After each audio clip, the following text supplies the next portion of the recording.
All right, welcome back to 1000 Gurus. Hannah, welcome to the show. Woo, insert applause.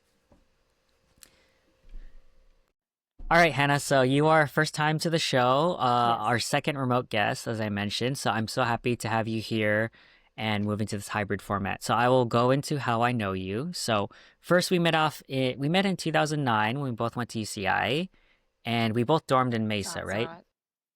Yeah, Yeah. exactly. Wait, what was And then we your both, dorm hall? oh, it's at the tip of my tongue. What are the names? If someone says it, I will be like, yes, that was it. But I forgot the name. What was yours?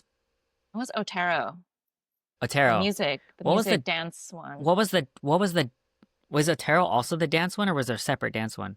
No, I don't know. Otero was definitely the music one. I don't know about dance, Uh, actually.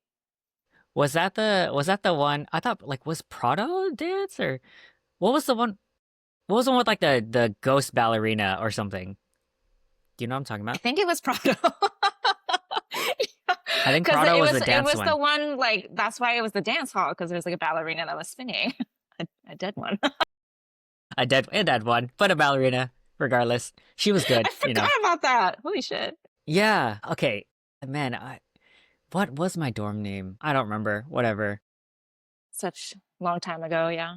Yeah, no, if it comes up, and it's funny because my RA was from my high school.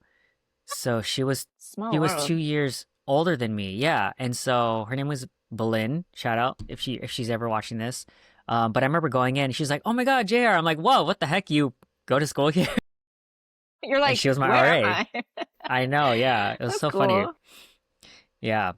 So, anyways, Mesa Court, and then we both did Casa Dance Off, which is a dance competition for first years as part of CASA, the Korean American Student Association Club. Yeah.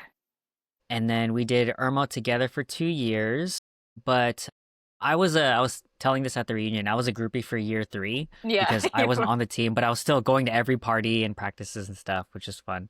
Didn't you And make a we even choreo for us too? I feel like you did. yeah, no, I think I did because I probably did. I guarantee I did. I mean, I know I did for the first 2 years. And then yeah, we took grad photos together, which was fun, which That's is fun. crazy because it's like Jess is also in it, and then it was Ben and Ashley. So it's like Mm-hmm. It's all we of could have us. recreated that at reunion if Ben was there. I know. So I yeah, miss that was a that lot of dude. fun. I know, right? Where is he? I know He's he's in overseas. We talked about Cambodia. this. Cambodia. Okay, I was gonna say Yeah. Thailand. Same How thing. long has he been there for? Yeah, same same thing. No, whatever. Um, for years now, but I Yeah, it know must have been a while. Jess said that she's been in contact like here and there. So he's still alive. He's still Yeah, around. yeah. Well, that's He just good. doesn't have a social media presence anymore. So, yeah. Right, right, right. I think I've seen like one or two over the years, one or two like videos of him dancing, like Yeah, just yeah. getting back into it. And I was like, oh Yeah. yeah, he's still got it. Still kicking. He's still kicking. Yeah, and so yeah, we met again at the Irma 15th anniversary, which is fun, and we're one of the first gens and in the same family. Yeah, and then you moved to Boston a while Did. ago, got That married, was and you have your 11 practice and all years the ago stuff. I moved here in That's crazy. 2014. That's crazy. You're pretty much a native now. I know. Yeah, it's Do you weird. feel like you've assimilated, or do you feel like you're like hybrid, or do you feel like you're still Cali girl? I definitely think I'm like more of a hybrid now. Like I don't quite fit in with the natives because Bostonians are a little bit like rougher around the edges, and they're just a little You're bit not more rough around the intense. edges? I mean, I have soft edges. Yeah. They're just like a little bit more rough around around the edges. They're a little bit more just like intense people, just like hmm East Coasters. Right. I was gonna say, is that Bostonians an are East like Coast thing or is that a mean. Boston thing? I would say it's like a Boston thing because like New England is mostly just like rural suburban areas, and then you've got like Boston as the major metropolitan city here. And like Boston's are, like the stereotype is true. Like they're a little like mean, but they'll like rally with their community like really hard and they're like really loyal to, their people. So it's like this weird like I don't like you, but I'll support you type vibe. That makes sense. I had a friend on who was from Chicago, and he was Mhm. saying how, in his perspective, it's like there's that East Coast stereotype where they are not, what was it, nice but kind.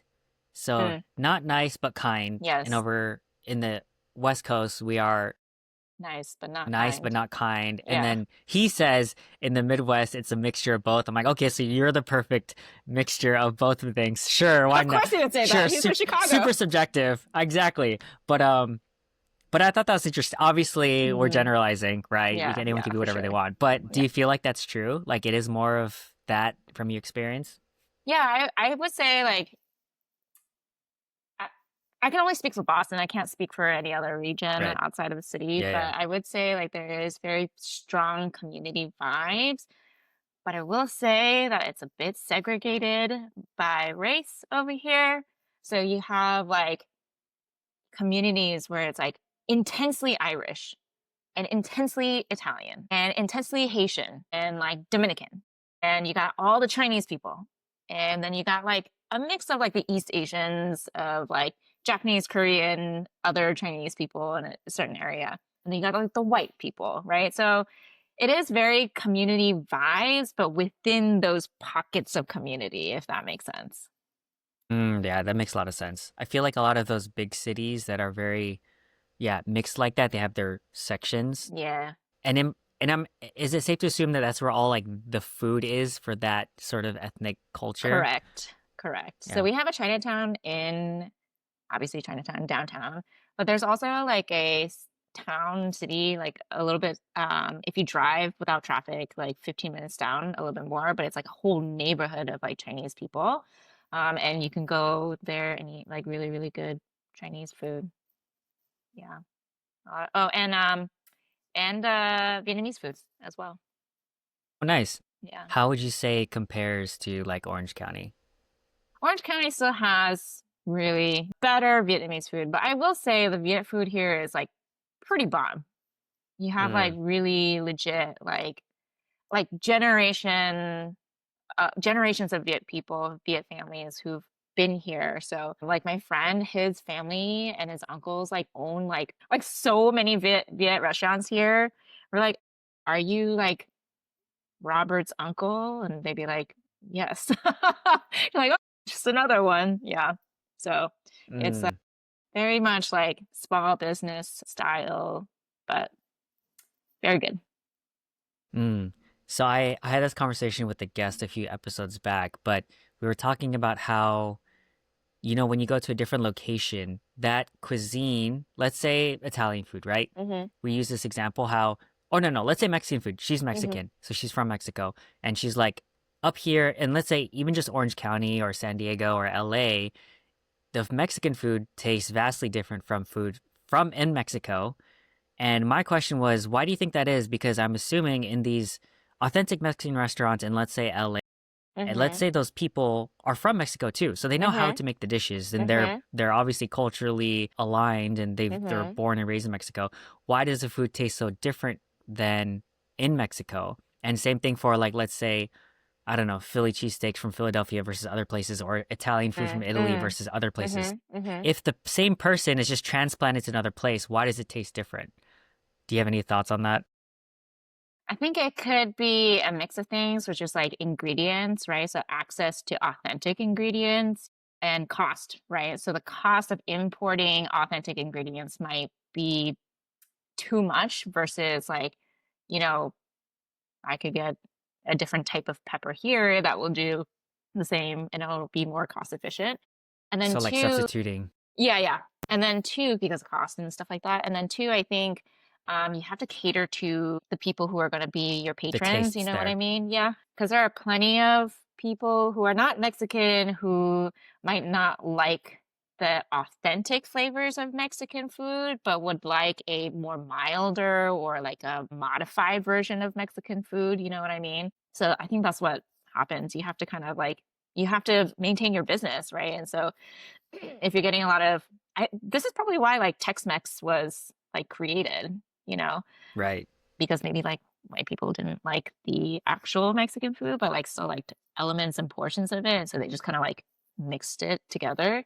you Mixed it, know? yeah, or like tweaked it a bit to make it Yeah. slightly different, but still Yeah. drawn from that. I think that makes a lot of sense. And I didn't think of it that way, but you're right. Because think of like McDonald's around the world will have Hmm. different items based on Yeah. where it's Yeah. at, right? It's Yeah. not always the same thing. And so they do cater to their audience that's there. So that makes sense that Hmm. even though it might be Viet food made by a Vietnamese person, they might change it because of substitutes, or like you said, because the flavor palette might be different in that area. So they might Yeah. need more of this, more of that, whatever. Right, right. Because essentially you're trying to sell, and if you're trying to sell, if you're like, for example, if you're in Boston, like a lot of your patrons going to be Asian, but there's also going to be a lot of patrons who are like not Asian, right? So you have to also like sell food to them too. Yeah. Right, right. That makes sense. Okay, well, I was gonna go into more reminiscing, but now since we have more time, maybe we could just go straight into East Coast sort of Sure. things like moving. So jumping to topic number three. So like you said you've been in Boston for 11 years, right? Yeah.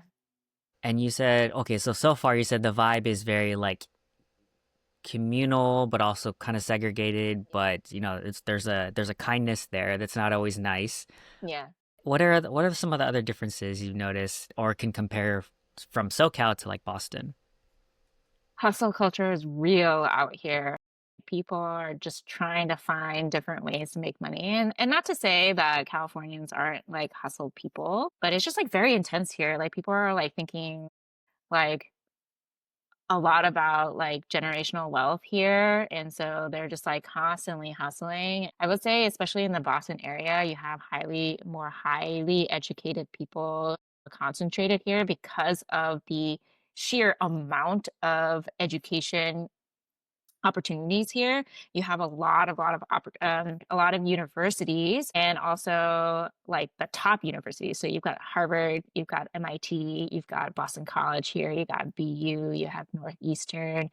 Those are just some of the top universities in the city of Boston, and then there's a lot more that aren't like nationally ranked, but like are more accessible and affordable to people in the area, in the New England area. So you get like a higher concentration of like highly educated people here who are then converted into young professionals who are then just trying to make a living out here. Because also it's really fucking expensive here in Boston. So if I was reading the statistics, it's like in order to feel like semi comfortable living here in Boston, you have to make six figures. Like you have to. Like there's no other way to feel comfortable here living in Boston. So yeah, the hustle culture is real. Like I have friends who are doing real estate on the side while they're doing their 9 to 5. Like, my husband is a government employee, and he's also thinking about like how to, use his spare time to then make money. So yeah, the hustle culture is really real out here. Okay. I think I have two questions. Hmm. So on hustle culture, is that primarily the act of making money or is it entrepreneurial? Because I think Mm, maybe right, there's a difference, right? So I think typically if someone thinks of hustle culture, they think like side gig, business, things like that. mm, But it seems like if you're saying there's a concentration of highly educated people and they're having like professional careers, it might not necessarily be entrepreneurial. It could just be like making money in a corporation or something like that, and not yeah, necessarily if that does yeah. that make sense? I think it's What I'm both. asking? Yeah, yeah. So Yeah. it's both. So I think people are getting like working and investing in like their careers, and whether it's like, owning your own business, like there's definitely a lot of that energy here. But there's also just general energy of just like, how can we just make more money? How can we just survive here? And then, pass down that wealth, down to our family. So I think it's a bit of both. Obviously, with like higher concentrations of highly educated people, I think you're going to get more of that entrepreneurship. But yeah. That makes sense. I think also, well, interesting that you say like that, like higher concentration of highly educated. I have this, maybe it's a stereotype Hmm. of usually I don't want to say highly educated people aren't entrepreneurial, but I want to say that typically what I find, okay, maybe again, these are all generalizations, but in my head, the highly educated people will go for the cushy, more corporate jobs that are, you know what I mean, like white collar. But if you're entrepreneurial, you're not necessarily going for a white collar job. You're trying to start your own thing, but that's not Hmm. because you have this six-figure education, it's because either you need to make it or you have an entrepreneurial family or X, Y, and Mm, Z. So I'm like, in my brain, typically, if you're highly educated, you're not really entrepreneurial. And again, that's a generalization. And sometimes if you're not educated, it's because you're always been that sort of, I need to build something for myself. I don't want to work for someone else.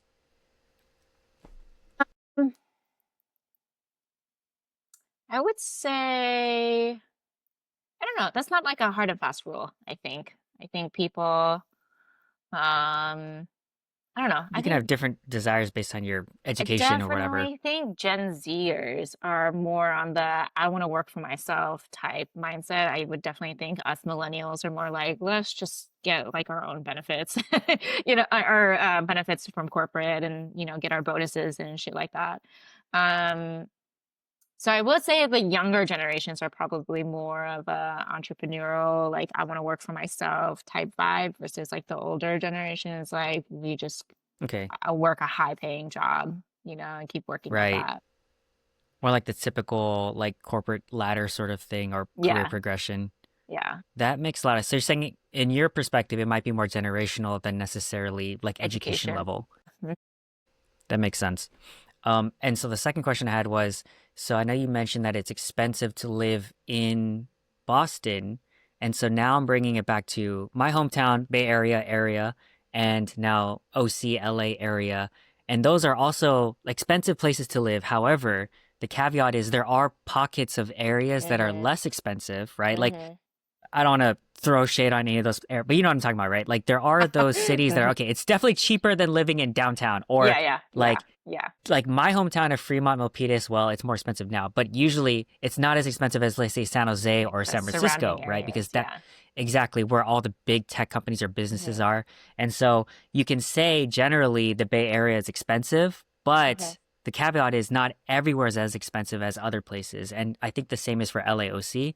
And so, is it the same for Boston where there are those pockets, or is it just generally rent and everything is crazy?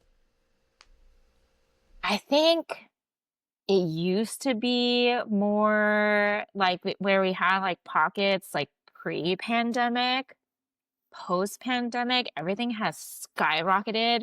And so now like Boston, greater Boston area is pretty unaffordable. It's pretty like bad. It's pretty expensive. Unless you're like grandfathered in, like it's pretty hard to like move into the city now versus like if you've already been here pre-pandemic and kind of like were able to settle down because otherwise it's like insanely expensive. I don't know why, Okay, so but cost of living just went up. yeah, yeah, Damn, that's crazy.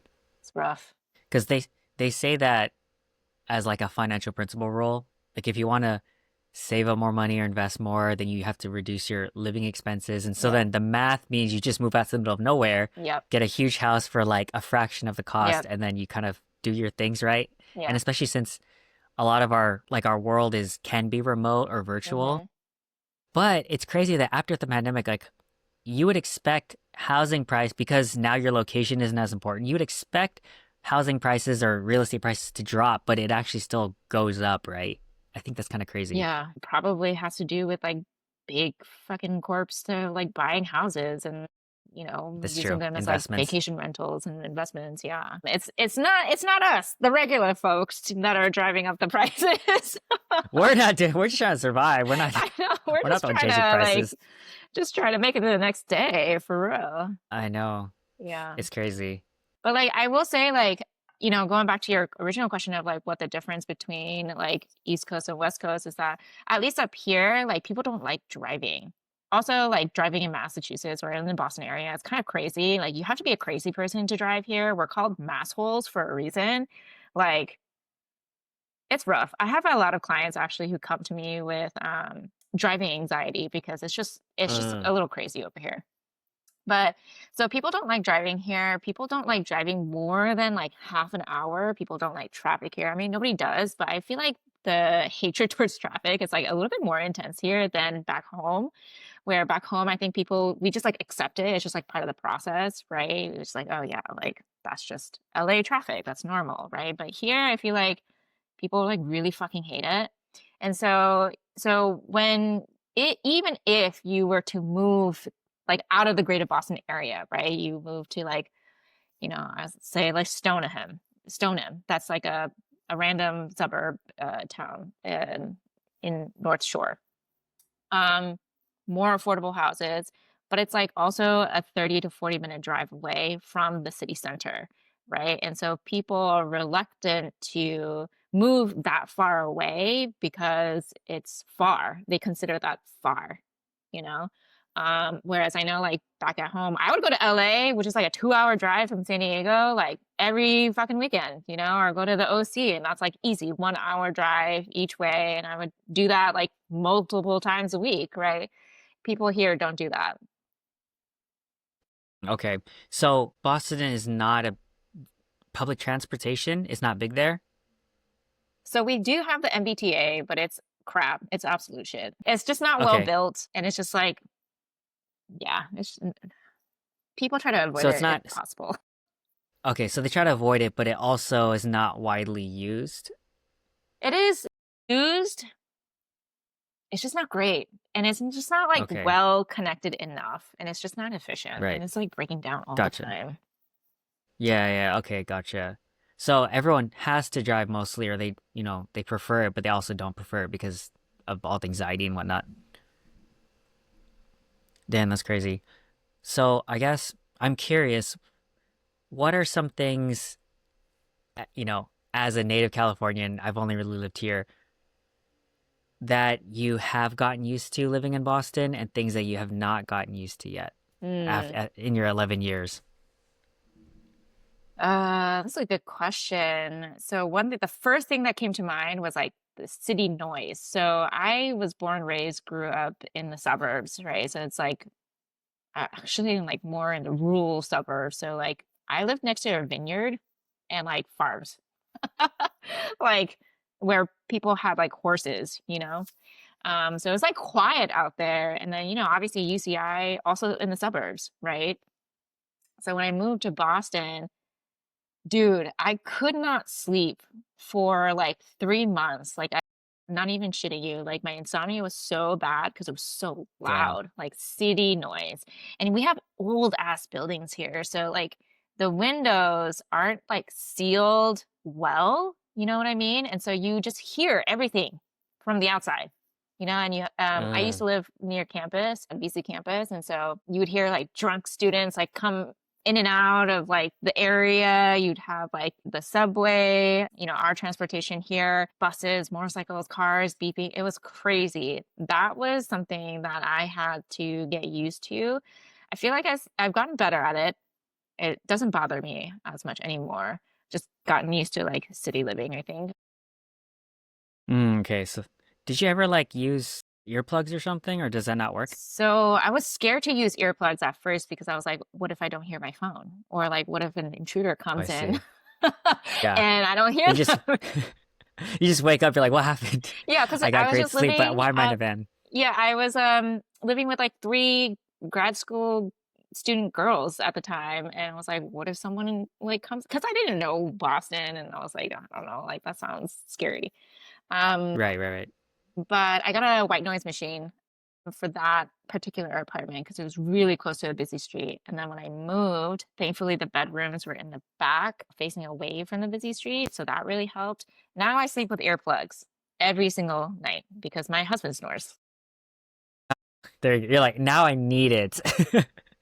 To save my marriage, Yeah, I need so I don't hate earplugs. him. Yeah. He literally bought me a gigantic, like, tub of foam earplugs for me Uh, because I was like, dude, I was like recording him snoring and it sounds like a motorcycle motor. It's so bad. a tub, are these disposable like earplugs or Yeah, what? they're disposable. So you like use them until they don't Okay, like they can't hold their shape anymore and then you just toss gotcha, them. gotcha, gotcha. Yeah. Okay, so it's like when it was train and all this outside noise, you can't direct your anger at an inanimate object, but when it's at a person, you're like, all right, this is a problem. This is a problem. This is a problem, so we need to solve Yeah. this. That makes sense. So I don't think that's like necessarily like East Coast, but it was like a direct like transition and adjustment for like suburbs to city life. I think another big thing was weather. So the first the first winter I experienced here in 2014 was the winter where we got 10 feet of snow, over 10 feet of Oh my snow. God. Dude, it Damn. was crazy. Because I was like, what the fuck Is did that I get normal? myself into? No, so it's not normal. So Okay. before like global warming got worse, they would have like blizzards and like snowstorms, and you'd get like, a couple feet of snow, like 4 feet of snow, which was like pretty standard. But they were like, dude, a big storm is coming. And I was like, okay, like what do I need to, this is my first winter storm. Like, how do I deal with this? And they're like, stock up on food. And I was like, okay, you would go to the grocery stores, and this still happens here. If there's any type of weather prediction coming, grocery stores would be wiped out, Damn. wiped. So you gotta get your groceries quick and Mm, stock up. So that's the first thing that people told me about the blizzard. And that winter was so brutal because we had just walls of snow. I couldn't get to class for a few weeks, just walls of snow. And it damn. wasn't melting, you know what I mean? So it was just there. Hmm. And I think that winter, the snow stayed, like we still had piles of snow until June because it was just Damn, like June? so much snow, so much. Yeah. But thankfully, it hasn't ever gotten worse. It's only gotten warmer, which is like concerning. Mm, So winters have been very mild recently, lately. We don't get a lot of snow anymore, but we used to. okay. So And that's not typical, but normally your winters over the past, since you've been there, haven't been as crazy. yeah, I would say the last like 5 years has been like pretty mild. Yeah. Global warming. I know. I mean, even here, like, there's no sense of stability or weather or like seasons Mm. because you can have it freezing cold some nights in the summer and then in the winter it's like just hot as fuck and you're like, what? Can we just have some sort of Pick pattern one. that's like Pick a stable? lane. I know. Just be stable for like 3 months, please, so Yeah. that we can. And then, yeah, so that's I'm like, I guess in California, it is more stable compared to other more seasonal areas. But I just the random and unpredictability is what throws me off. Because if you're expecting it, then you're like, okay. But if you're not expecting it, you're like, what is weather now? Yeah. What do I wear? So Do I bring a I know jacket exactly. What do I or do I wear wear? shorts? Yeah. I'm not gonna lie. I have a whole wardrobe in my trunk because I don't know if I'm gonna Right. need an umbrella, like a winter jacket or But shorts that's like a or very something. common California thing, I feel like. Yeah. So, I mean, yeah. And then not only that, but like I have friends who vastly underprepare for cold weather because understandably California, SoCal. So Yeah. I have 4 jackets in my trunk for when I know people are gonna forget. And I'm like, okay, And you I just got lend them jackets. out. I lend them out. Like the last winter I went to we were at a dance filming, right? And Mhm. I have like 3 or 4 littles who were there. None of them had jackets. It was like the coldest nighttime filming we had. And I'm like, all right, I got a blanket, I got 3 jackets. Like, what do you guys need? So they were all just wearing my clothes. It was funny. Just a whole JR closet Just in your trunk. exactly. They're like, turn around. They're like, why do y'all look like him? And I'm like, it's because they're all my jackets. Yeah, exactly. So yeah. Yeah. It Weather's is crazy. definitely getting weirder weather-wise in the world. So Yeah. Anything else in Boston or things that you've gotten used to or maybe have not gotten used to yet? driving, driving is really tough here. I think it took me a solid year to really get comfortable driving here in the city. But I'm definitely a much better driver. Just like Is it just they're aggressive or what is aggressive, it? unpredictable. And also there's a shit ton of potholes here. So, Oh, I see. because like the salt that we use to melt the snow, it erodes the roads, and so a lot of like Boston is doing road repairs all year round, and so like potholes are a big issue here. Like I fucked up my tires and my rims because of potholes. So like you have to like be sharp and make sure you're avoiding potholes. So driving is something that I've definitely gotten used to. I think this whole like with the weather stuff too, like our collective behavior changes because of the weather. So in the summer, people go like ham. So my summer is usually so packed because people are like it's nice outside. We gotta do shit, right? And so like if you have an ounce of extroversion in you, like that comes out in the summer, you know? And so like the summers are like jam packed, and then you have like you do summer activities, and you have fall activities, and you have winter activities. So that is actually pretty cool, and what I really appreciate about the seasons, because there's something for each season, and it allows you to look forward to something that you couldn't do, or like you reserve for a certain part of the year. So like it keeps your interest going. Like if you have ADHD, it's like kind of nice because you're like being stimulated along the year, you know? Nice. I like that. So it's like you don't always get to have this thing. And so Mhm. now you're looking forward to it at the end of the year or Yeah. whatever. Yeah. So it's like not available. So now you covet it more. I like that. Yeah, yeah. So I actually really, really appreciate seasons. People are, people told me that or asked me like, I don't know, who came from San Diego? Why did you move? Why did you move to Boston? But I like seasons because in San Diego, you could do whatever you want whenever you want. And that doesn't really create a sense of urgency or like a sense of commitment. You know what I mean? Whereas here you're like, it's a nice day. We gotta do shit. We gotta be out in the water, we got a Yeah. picnic, like we gotta take a road trip right now. So it's I like it. It's nice.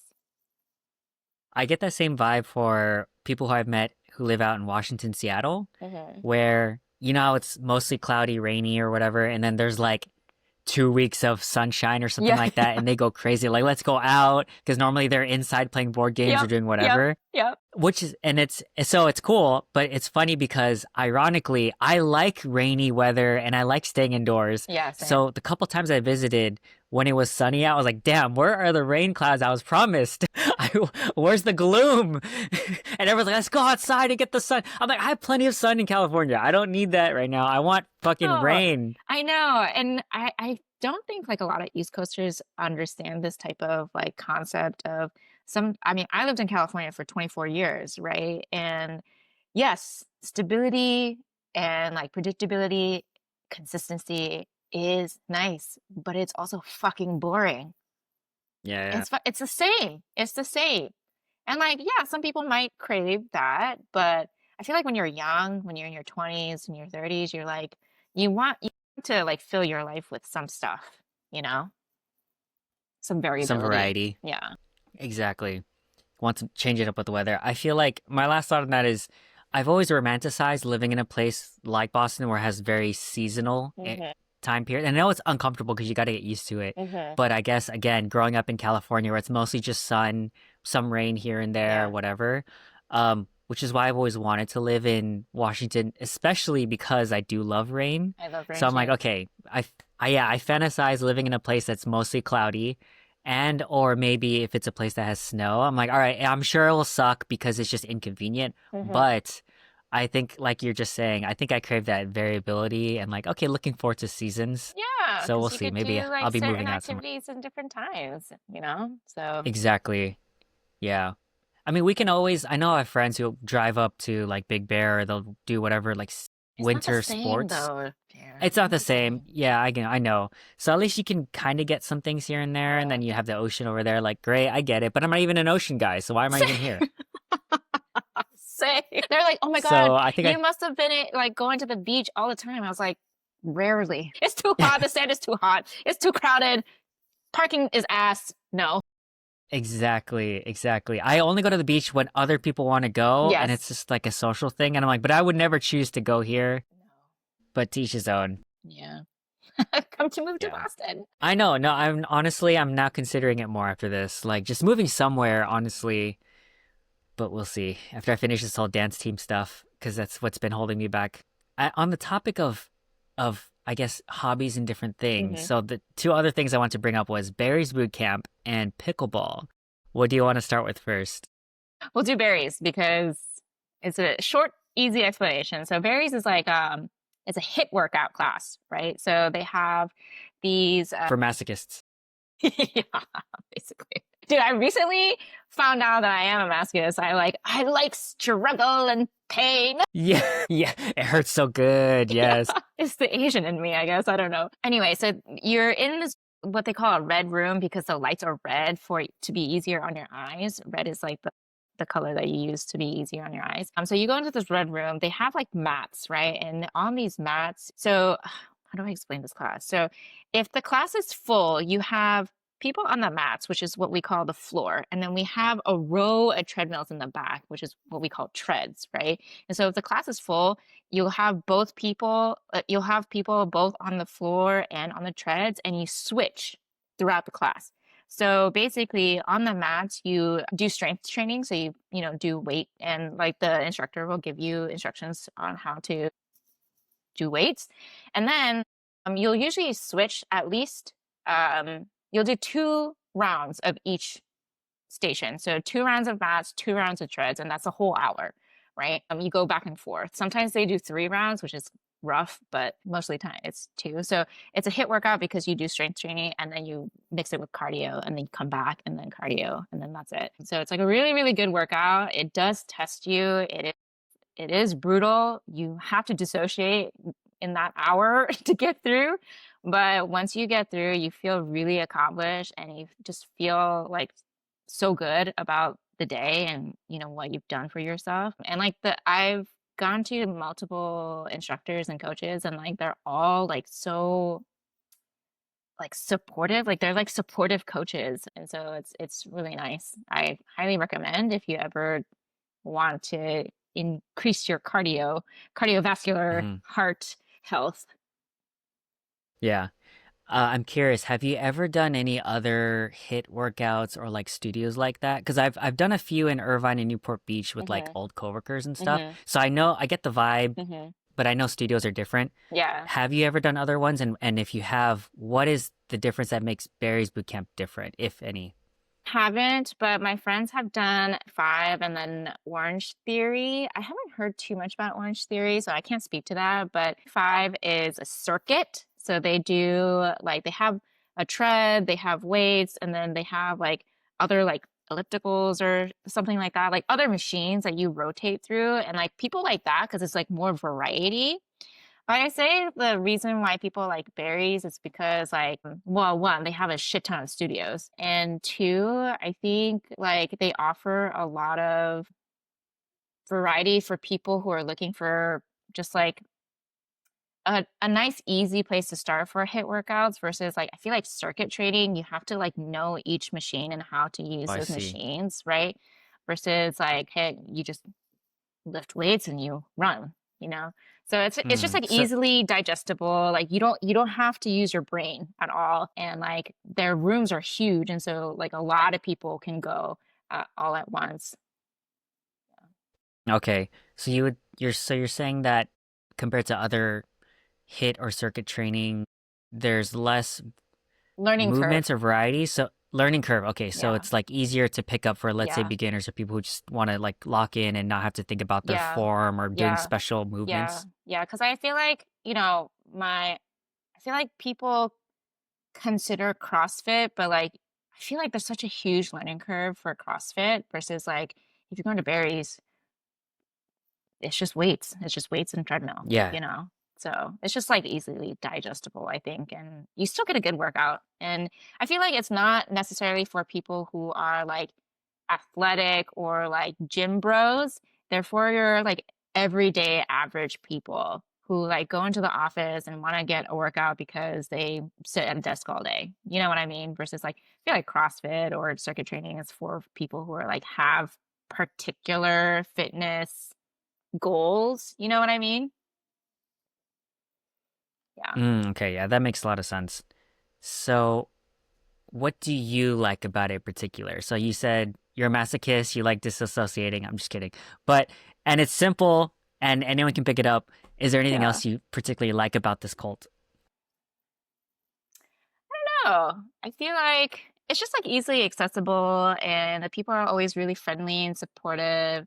I feel like I'm doing an ad for berries. Berries, shout out. Yeah, yeah. But I think it's just so like once you get into the routine, like it's hard to stray away from that routine. So I've never really tried any other studios. They But it works have for you and you like it. It But it works. works Yeah, for it you works and for you me like and it, I right? like it. Yeah. And I usually work out in the mornings. I also go to Pilates and Pilates is also really fucking hard. If anything, that's where the masochist really shines because you're like ripping muscles and like tearing muscle fibers in Pilates. So, but anyway, I like to do it in the mornings because like I'm not fully awake yet, so I'm not like consciously aware of how tired I am and how hard these things are. And but then like you feel really accomplished afterwards, and then it like sets the tone for the rest of the day. Yeah. Yeah, I think when I did those circuit studios or whatever back in the day, it was always mornings that I do Mhm. with my coworkers before work. And yeah, it feels really good because you get this intense workout, beginning of the day, it's done. You feel good. You know, you checked a lot of boxes, you got your cardio and your strength in. And I think my position on fitness, I just do regular strength training at the gym like 4 days a week. But I think for anyone who's trying to get into fitness, it's whatever you enjoy that Mhm. with retention is the Yeah. most important. Like no Yeah. matter what you do, yoga, Pilates, Mhm. circuits, gym, if you enjoy it and you can keep going, that's what's important. It's not Yeah. necessarily like this is the panacea for everyone or the silver No, bullet. It's definitely just do not. whatever keeps you active, right? Yeah, and I think classes are a really good one for folks who have a hard time with motivation because you have to sign up and then you can't Yeah. cancel within like It's the 12 accountability, hours yeah. before the class, right? Otherwise, you pay like a hefty fee. It's like $40 if you Damn. cancel or don't show. I'm like, my cheap ass isn't paying $40 for nothing. You know what I mean? I know. So, like, it definitely keeps you accountable. It definitely motivates you to go versus like, I've had gym memberships I never go, because I'm like, I don't have to, you know. I'm just paying the same whether I go or don't, you know. Exactly. There's no Yeah. accountability. Yeah, I Yeah. get it. That's the same reason why for the last 2 years I've had a fitness coach. Mm. And it's not because I don't know how to work out, but it's because I told him I was like, I'm literally gonna pay you to make sure that I like Come. check in with you for my workouts, but also like my diet because I would Mm, have to check in with like how did I do with my macros this week? mm, And I would have to say, no, I cheated this week. Like I didn't hit all yeah. of what I was supposed to. And I know how to do everything and I have the discipline to, It's just but I someone was like, is I'm literally just keeping you yeah, accountable. I'm checking because I know I have to check with him at the end of the week, and it's like he costs 5 times more than my gym membership. But if I actually do it, it's worth the price than a gym Yeah. membership that doesn't give me the Right. results. Right. Right. Exactly. It's Accountability is worth huge. you're paying for the accountability piece, Exactly. If which I is the paid most like important 3 years piece. worth of gym membership, exactly. If I paid 3 years for a gym membership, but then I don't get the results, but if I pay for 1 year of coaching and I get the results, what is actually worth it? Yeah. Right. So same Right. thing. I think with any accountability, I think in the realm of habits and new disciplines and things we should be doing, if you're having trouble with like sticking to something, I think finding accountability is usually the best place where I start. 100%. That's worth the investment for sure. Hmm. Yeah. Okay. So is that all on Barry's Bootcamp? So what about pickleball? So this is again, we talked about this off camera, but I'm Yeah. just so curious about the phenomenon. I go to this park where I walk around and people are playing pickleball for like 6 hours straight, even Dude, it's past so sunset. easy. It's so easy Yeah, to play and so for I've such a long time. I've I have friends who like don't really do anything and they get into pickleball. And like I Mhm. mentioned, I've had a guest who wears pickleball athletic wear and her friend has a company that she started that's just around pickleball and all their content is around pickleball. And so I there's definitely a trend and like a hype around it. Like how did you get into it and what do you think is so catchy about it? Because for me, like I mentioned, it just seems like on the spectrum of in between table tennis and tennis. So like why is that so different than the other two? Yeah. So how did I get into pickleball? I don't know. My friends started playing and then they were like, yo, we want to play? And I'm like, yeah, sure, I'll play. And I think for me personally, the initial interest is because I used to play tennis. I grew up playing tennis for a few years. I actually wanted to join the varsity tennis team in high school, but my mom said no. So I didn't. She was like, study, Yeah. do music instead. So I did marching band. But anyway, so I think that it was like the nostalgia of tennis, but it's easier. So tennis is a grueling sport because the court is big and the racket is, has some weight to it and the ball has some bounce to it. So it's active cardio and your knees and your elbows and your shoulders get a pretty big workout. For pickleball, the court is much smaller. The net is a little bit lower, and the paddle is light. The ball is light. It doesn't bounce as bouncy. It's not as bouncy, and so it's just like a lot easier. of a game to play, which is why it's considered an old person sport because it's like everything is just shrunk down essentially, right? I can't speak to the ping pong side of things because I don't play, but I think where the table tennis comes in is like the technique of the paddle, right? So Mm, like if you're trying to put spin on it, if you're trying to do some like nasty trick with it, like I think that's where tennis comes in, versus like the cardio part of it and like the movement on the courts and the strategy on the court. It's more like tennis, right? Where the movement is like more more table tennis, I guess. So I think the hype is because it's an easy sport to pick up and it's an easy sport to play and it's an easy sport to continue playing. And mm, because it's an easy sport, you can get a lot of your friends to come play it. Versus with tennis, you need to know someone who knows how to play tennis to then go play tennis. You know what I mean? You I need see. someone to have invested in time to take like tennis lessons to then have a good rally, like a game, right? You need at least one other person. But playing singles is it's a lot. It's a big workout. So if you want to play doubles, you need at least three other people that know how to play tennis then to play with you, right? But that again is like a you have to be personally invested in knowing how to play tennis to learn how to play tennis to then go with your friends to play tennis, right? Because there's technique involved. Pickleball, yo, you could just be hitting the balls, you know what I mean? And I think Mm, because the learning curve is it's just like easier to pick up and even for like the most least sportiest person could play. And so you can get like hordes of people to play. And like I think that's the draw. It's like the community aspect of like people can easily play with you if you're good, if you're bad, if you're mid, it's fine. Like you will have a good time anyway. And I think it's like easier to get better at the more you play. So I think that's the draw. It's like you could play with a lot more people. And, like mm. it's fun. People like I always walk away like belly laughing about something because, something happened on the court and it's just like so funny. Yeah. Okay. I see what you're saying. It's like a lower bar of entry, Yeah. and it's easier to do, not as physically taxing as, let's say, just tennis. Yeah.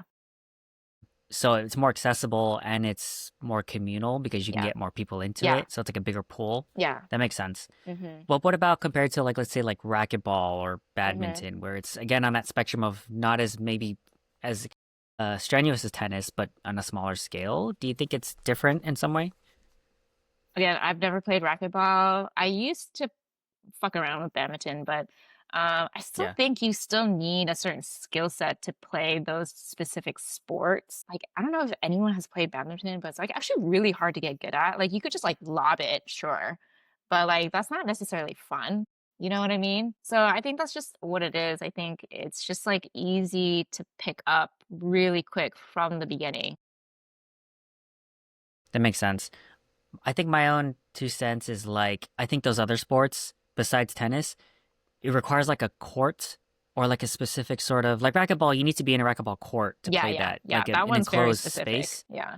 Exactly. Whereas like I think pickleball, like people just use these small courts like outside at the park or Yeah. something, or just like a and yet like a little net Mm-hmm. or whatever. Yeah. So I guess it is more what's that word? Like you can just Like play not almost transportable. anywhere. Transportable, yeah, it's a little bit easier than a sport that requires a lot more equipment and like Yeah, a for specific sure. setup or court. I've had Okay. cabin trips where we had like the portable pickleball net and we just like got chalk and drew the court. I mean, it Okay, wasn't so you pretty, just get like but a like, yeah, yeah, it's like an so, asphalt or like a open area. so yeah, you can't really do that That with makes tennis. sense. Right, right. Or any of these other ones. Okay. All right. Well, thank you. I am now considering it more. I was just trying to, what I was really looking for was a sales pitch because I'm not, I have this weird aversion to hype. So when there's Yeah, for something that's sure. trendy, Hmm. I stay away from it because I'm like, Yeah, all right, I'm gonna wait till this dies down. yeah, yeah, for Like sure. K-pop Demon Hunters. I'm not watching it for a few months because everyone's telling me to Wait, I'm watch it. so So now I don't want to surprised watch it. knowing that you do You K-pop would content. Yeah, that's the thing is I'm not really into K-pop. I'm just in the community and especially like okay, I don't know if you know this. Do you know Blackpink? Yeah, And do you know I my actually favorite just saw artist is I went to Rosé? their concert. Oh, nice. a couple weeks ago. So like my favorite artist is Rose, Hmm. and like when her album came out, I did not even listen to it for the first 2 or 3 months because everyone was hyping it up. I'm Yeah. like, she's already my favorite artist. I will get it eventually. But the fact that you're telling me to listen to it makes me not want to listen to it. Leave me alone. Don't Anyways, tell me what that's to just do. that exactly. That's just my weird old man quirk, I guess, No, I is I totally will get jump on it. the so yeah, I just wanted the sales pitch and so I'm now intrigued, so maybe I'll pick it up eventually, but we'll see. Yeah, the only thing with pickleball is that it can get expensive. So, like, you don't have to invest if you just want to play for fun. But if you are a little bit more competitive, um, paddles are expensive. They're like 200 bucks plus. And I know it's kind of crazy. And you're supposed to replace them every so often because, like, the tech in the paddle, I don't know, you could wear it down, or I don't fucking know. But it can get expensive. So there's like regular, just like average people paddles, and then there's like really, really good paddles. So if you ever, if you play pickleball, like you can definitely, it's like very low cost. You can definitely play it that way. But if you ever get like moderately serious about it, I would definitely invest in a nice pickleball paddle because it'll level up your game and maybe even make you like it even more. Yeah. Okay, so then Hannah, what is your level of how into it are you? Are you the $200 Uh, paddle or are you in between somewhere? no, I have nice paddles. You're like, that's me. I pay a membership for a Boston pickleball club here. They have like two Nice. big warehouses that they converted into pickleball courts, indoor pickleball courts, because it's important here because we're not all season proof here in Boston. So, during the winter, we used to play a lot. Because like, what else do you have to do in the winter when it's cold? So we have a membership there, and we go play there. In the winter, we played like three times, at least 3 times a week for like 3 hours each time. It's a great workout.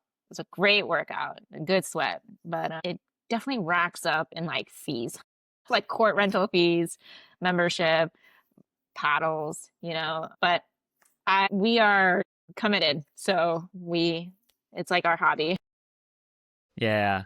That's cool. That's cool. I've seen too, like some of my friends who go to these courts that were built out specifically, but they're like community centers. Like they have restaurants inside and things like that. I'm like, What? damn, this is bougie. Yeah, like That it's is an nice. actual like a big warehouse full of courts, but also like it has different things inside. Wow.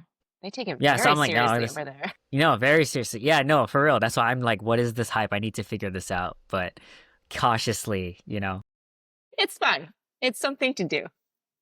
Yeah, no, I get it. I get it. Um, Okay, so that was a 55-minute intro, but it was a lot of fun. Yeah. Let's move into, okay, now let's go back in time. I want to touch on like our college years, UCI. Maybe this will just be a little bit a smaller of a topic, but um, I wanted to ask about if you had any fun or interesting stories from Casa or Irmo. But the main question I want to get into is kind of like how your life has changed compared to 15 years ago when we were in college. Hmm. I guess we could start there. Yeah. Anything come to mind with our dance experience? Honestly, like I don't remember much about Casa because that was like fucking 16 years ago at this point now. Yeah. I do remember it being grueling but really fun. I remember when David ate shit on that flip. Do you remember? That's the memory Wait, that what? comes to mind. That was our year. That was our year. Yeah, he does like a flip in one of the sets on our dance off set, and during practice in the parking garage, he did a flip, but he under rotated and just fell on his face, and he had like a gash on his like upper lip. I don't know if you remember that. I vaguely remember this, but this was during practice, not This is like, practice, yeah. yeah, yeah, yeah. So what did he do after that? Did he still do the flip? So like Like it for was pretty the bad. So he was final? like bleeding, and so I remember Yeah, yeah, Jeffrey Jin yeah. was like, "Holy shit!" So I think s either wasn't me, I forget, but someone got ice for him, and we had to like it was a whole like triage for his face. But I think he stayed for the rest of the practice. Like he was such a trooper. He like ended up like continuing practicing, I think. But Did he end up doing the flip in the final he set? I did, I forget. think. I'm Okay. pretty sure he So that did. was just like he just didn't make it that time, but he still Yeah. ended up going through with it. I mean, I'm pretty sure it's because Damn. like it was like we were tired and like, when you flip, when you're tired, probably under rotate, You're like, you probably don't get as much height as you need or as Yeah, rotation as you need. exactly. Physics. Yeah, because Casa Dance Off was brutal. Yeah. Brutal. I just remember being sick constantly. And Yeah. I don't mean kept getting sick. I meant I was sick for like 6 weeks straight. Perpetually. Like perpetually sick. Like I did not get any sleep. Yeah. And yeah, and I was like, and then when I finally got better after like 6, 7, 8 weeks, I was like, wow, this is what it's like to feel healthy again. That's crazy. For real. Yeah. Yeah. Casa, I mean, I remember the competition and that was fun. Yeah, we won. So I remember being harassed and what's that word? for what? Or by whom? During practice because we weren't like going full all out enough. And so remember By our Jeff, by our own remember staff. we were late for something, like late for practice because of something, and like Jeff made us run around laps in the parking. All my memories are like painful memories. And now you pay to have masochistic experiences. This is where it all began. You're like, it's just comfort is just so better than it's just what I'm used to.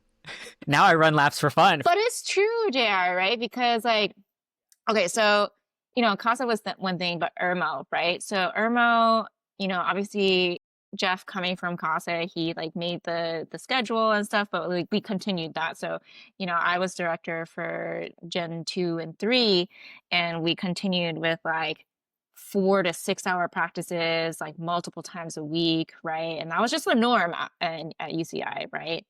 And like pulling all those all-nighters and like putting so much energy into those practices, like I think you get used to a certain level of suffering. You know what I mean? For like so many years, for 4 years.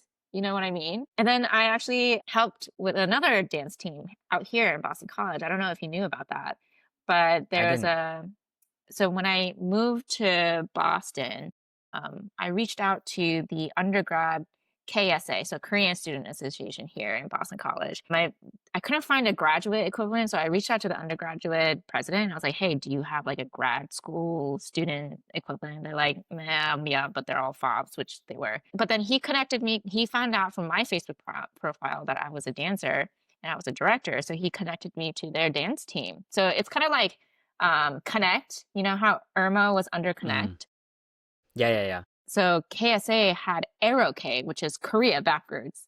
And they had their own like cultural like hip hop dance team. And so they asked me to like consult, and then eventually they just asked me to join and like be the director. So I was director for both years of my grad program, so for 2 years.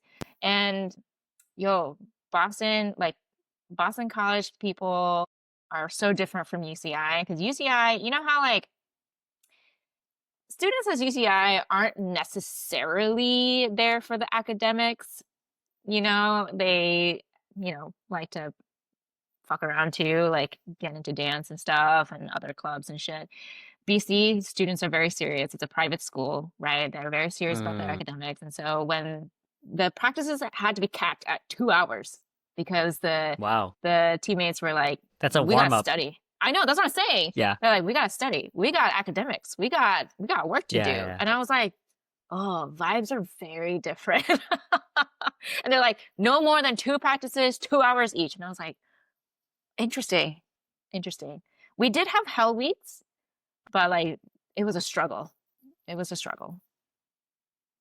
Yeah. So I'm assuming dance quality is obviously different then. It's different, yeah, for sure. The caliber is just because they're so invested in their studies, because they're paying like fucking hundreds of thousands of dollars in tuition, right? Like I get it, you want to invest in your studies. So there was more of a it was more balanced, I would say, than the UCI, students who didn't care about their academics as much. Yeah. Wait, so sorry, this was like graduate students or No, undergraduate? this was undergrad, so I was the only grad student. Oh, okay. Yeah, Gotcha. Okay. yeah. That It interesting. was very Wait, so interesting. why did you do that? Like, what was the motivation? I Just think because you were asked, or I was okay? missing like Irmo, right? Because like after being part of Irmo for 3 years and being a director for 2 years and then kind of being a groupie for during fourth gen, right? Um, I think I was just like missing dance as part of my life. And I think that was the thing I was like familiar with when I moved to Boston. And so I was like, I'll just go towards something that feels familiar to me in a city that I don't know, with people that I don't know, in a culture that I don't know. You know what I mean? And so I just like gravitated and it just like kind of felt more like home, you know? So I think it really helped with my adjustment to East Coast. Um, but yeah, that was an interesting time, you know, but I don't remember. I remember more of Irmo stuff than I remember of Aerocade. Probably because we spent way more time with with each other in Yeah, Irmo. obviously. Yeah. But I would say like some of my favorite memories was the photo shoot on the train where we got in trouble by the police. We Mm. got the cops called on us because we were like trespassing on private property. And I was like, oh, I didn't know this was private property. And the cop was like, What? cut the shit. Give me your ID. And Yeah. I remember Narith was our photographer, and he was like, dude, am I getting in trouble? I'm going to grad school. And I was like, chill, I'm going to grad school too. It's fine. We're not getting arrested. We're just getting warned to get off the property. But I'm so glad we got that photo on the train because it's fucking Yeah. Yeah. epic with the LA, downtown LA in the background. So that was a really good memory. And one random memory that I have was, I don't know if you were there, but we were having practice randomly in the parking garage. And for some fucking reason, we were probably delirious. We just decided to fit like fucking 10 people in my small Yes, I ass remember this. Hyundai Sonata sedan. And everybody was like, someone was on my dashboard. Like people were like Yeah, under yeah, each other, yeah. over each other. And I'm like driving like 5 miles per hour through this parking garage. And I was like, why did we do this? But honestly, that was like that was so fun. Like that was the kind of shit that we got into, you know? And Why did we yeah, go into your? I thought it was like in my head, maybe it was cold and we were just like not sleeping, we're just yeah. resting. But were we driving somewhere? I think we were just bored. Or it could just be boredom. Like, were we just moving your car I from think we like were just like first to second floor? delirious. Yeah, I think we were just Oh, okay. delirious as we often were from So we're the like, practices. let's just all pile into the car and just drive. Fuck Yeah. it. And we fit like That fucking checks 10 out. people, 10 to 12 We people in did. my car. I was like, holy I do shit, remember that. I have a video somewhere, but it was like that type of shit that like I really missed about the dance experience back in Yeah. college. It's just like those random moments where you're just like having the most random experience, but you're like laughing your head off, you know? Yeah, those were the Yeah. days. I totally agree with that. What was I gonna say? I guess, well, the two questions I had was, well, I know your life is a lot different from Yeah. then, but I guess a better question might just be like, if you were to go back and re-experience a time period or redo something, what do you think that would be? I just redo all of Irma? Maybe like Just all of it. second, third, when I was director. My first year was a little rough because we were just trying to establish something. Do you remember we used to practice at a church, a random church Yeah. somewhere? That was so No, random.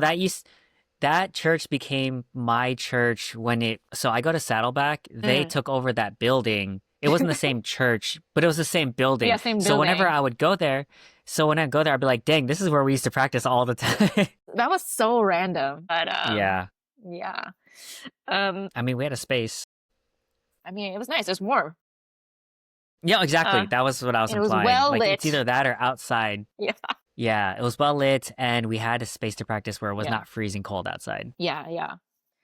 Um, if I had to go back, I think I don't know. Yeah, I just really, really enjoyed the 2 years that I was like director and like all those practices, late night practices where I got delirious and like just cracked out. Oh yeah, we used to use that term cracked out a lot and just had a lot of That was a constant. fun. Yeah. Yeah, and just feeling like that sense of like belongingness in a group, you know, and just like you know that you're making so many memories, and like this is probably going to be like one of the best times in your life. Like I miss that, and I would want to go back to that. Obviously, life looks very different now with adult responsibilities and you Yeah. know more maturity. I do miss being a little immature in that way, you know, like squeezing fucking 10 to 12 people in my car, you know what I mean? And maybe that's what Yeah, I'm yeah. missing. It's just like that chance to be immature and that chance to be like a little crazy and a little cracked out and a little irresponsible, you know? Like, do you also remember when we went to our first year, we went to Chinatown for some fucking reason and we squeezed 6 people in my car. 7 or 8 people actually. Six or seven Why did we go to people. Chinatown? I don't know. We were just we randomly went and we did the Hollywood walk, the Star Walk. Do you remember? Okay, okay, wait. Was this the same day, the day that I got my piercing? Yes. Or no? Okay, yeah, this was right before I went to Korea. I don't know about that, but I just No, it remember was, it was because I wanted to get my ears pierced before I went to study abroad in Korea, and uh we went together. mm-hmm. And I And that remember I started was the with you tradition guys. of getting a piercing every year. Because I'm pretty sure I got like so I already had my tongue piercing, but then I got like Yeah, yeah, so yeah. many other more ear piercings after that. Yeah. Yeah. So this was second year When we then, went to probably spring quarter. Rodeo Drive, and then Yeah. I or remember that. Rodeo Plaza, and we got the earpiece. Yeah, you're right. You're right. What a random time. Yeah, I remember that. I mean, I can't not remember my piercings, my first one. I was like, what do I do with this? But that was fun. I do now I vividly remember the photos that we took Yeah, at the theater and like like the the Chinese Rodeo theater Drive. or something like that. Yeah, Yeah, the Hollywood Boulevard or whatever. yeah, something like that, dude. Mm. So like those are the times I miss. Like not necessarily like. I mean, I do miss dancing and stuff like that, but it's like those random ass moments where you're like, "What the fuck? Like, what were we doing?" But like, it was so Yeah. fun. Yeah. You know, it's funny that since being on this team at UCLA, I can kind of experience that again because Yeah, they have their cracked out moments almost every weekend. They're always out late, staying up late on a Sunday. And I'm like, dude, I got work tomorrow, bills but to I still pay. I got stay up. No, I got no. And then sometimes I do stay up until 4 just talking or hanging Jesus. out or something like that. And then I pay for it for the next 2 days because that's how sleep works. But, but then now at this perspective, it's like, okay, I've been here before. I see where this is going. I'm here Yeah, just to experience and the vibes, yeah, but I can't fully hang because they're gonna do all-nighters for the next like 5 days yeah, straight yeah, and not study and then yeah, cram the night before yeah, where I'm like, all right, I'll give you one day and I want to hang out and have this yeah, experience, but I can't do more than one day because I yeah, just physically can't. yeah, yeah, yeah. So Yeah. it's See, been that's what I'm fun. saying, like the responsibility part. So like it within the 15 years, right? How has it been different? 15 years later, we have responsibilities. I have a mortgage to pay for, right? Like, Yeah. I have clients to see. I need to be sharp for my clients, like I got responsibilities, and I think that's like kind of so sad. But I do miss like just being a child, Just being a and child. Yeah, exactly. Less responsibilities. But with the car, so you can drive places. So yeah, yeah, exactly. if you could redo something or do something differently, like you go back to first year, Hannah, is there anything, not the spirit of like, oh, I loved how everything turned out, but more actually like, okay, I would probably do this differently. Yeah. I think like first year Mo. I think so I was going through a pretty hard mental health like depression. I was going through like a pretty severe depressive episode during my sophomore year of college. And that's when Irmo first began, right? And I think I definitely should have gotten therapy. I feel like that was something not necessarily regret, but I wish I could have It would have done helped for out. myself. Yeah. Because I kind of just like raw dogged it, I just kind of like had to go through the entire process of trying to like heal myself, but it being like excruciatingly difficult. I wish I put myself through therapy, and I wish I didn't feel so sorry for myself during that year because I was going through a bunch of like I was going through a breakup during that time, and like I just like couldn't figure out where my place was. Um during that time. And obviously Irma was like giving me this like sense of belonging and community, but I was still trying to work through my own stuff, like my own insecurities, my own identity and stuff. And that was like the one that was causing the depression. And like I was feeling like incredibly sorry for myself. And I think that didn't that had negative consequences, like feeling sorry for yourself, like victimizing yourself a lot. That had like negative consequences of like, people trying to support you, but then eventually being like, get a fucking grip. And like they're not wrong, Mm. but like it didn't help. You know what I mean? Yeah, I think I wish I reached out for more help. I think I would have really benefited a lot from that my sophomore year of college. Yeah, that's a good take. I feel like a lot of people could relate to, especially in that time period of our lives, like we just became adults, first, second years of college. And especially if you have things that you're going through, like particular to your situation, to your point, it always could help to ask for help or seek Hmm. help and not try to just get through it on your own. I think that's a Yeah. good insight. Yeah. That's I I always appreciate when like my younger clients come in. I'm like, damn, I wish I had the wisdom that you are getting right now from me. Age Mm. 18, 19, Yeah. 20. Yeah. You're like, yeah, you're going to benefit from this for a longer period of time than I have. Yeah, for sure. I would like to now go. This is where we usually start the interview, which is your your background, where did you grow up, main influences, and then when you were a kid to teenager, what were your aspirations? Yeah, so I grew up in San Diego. Born and raised.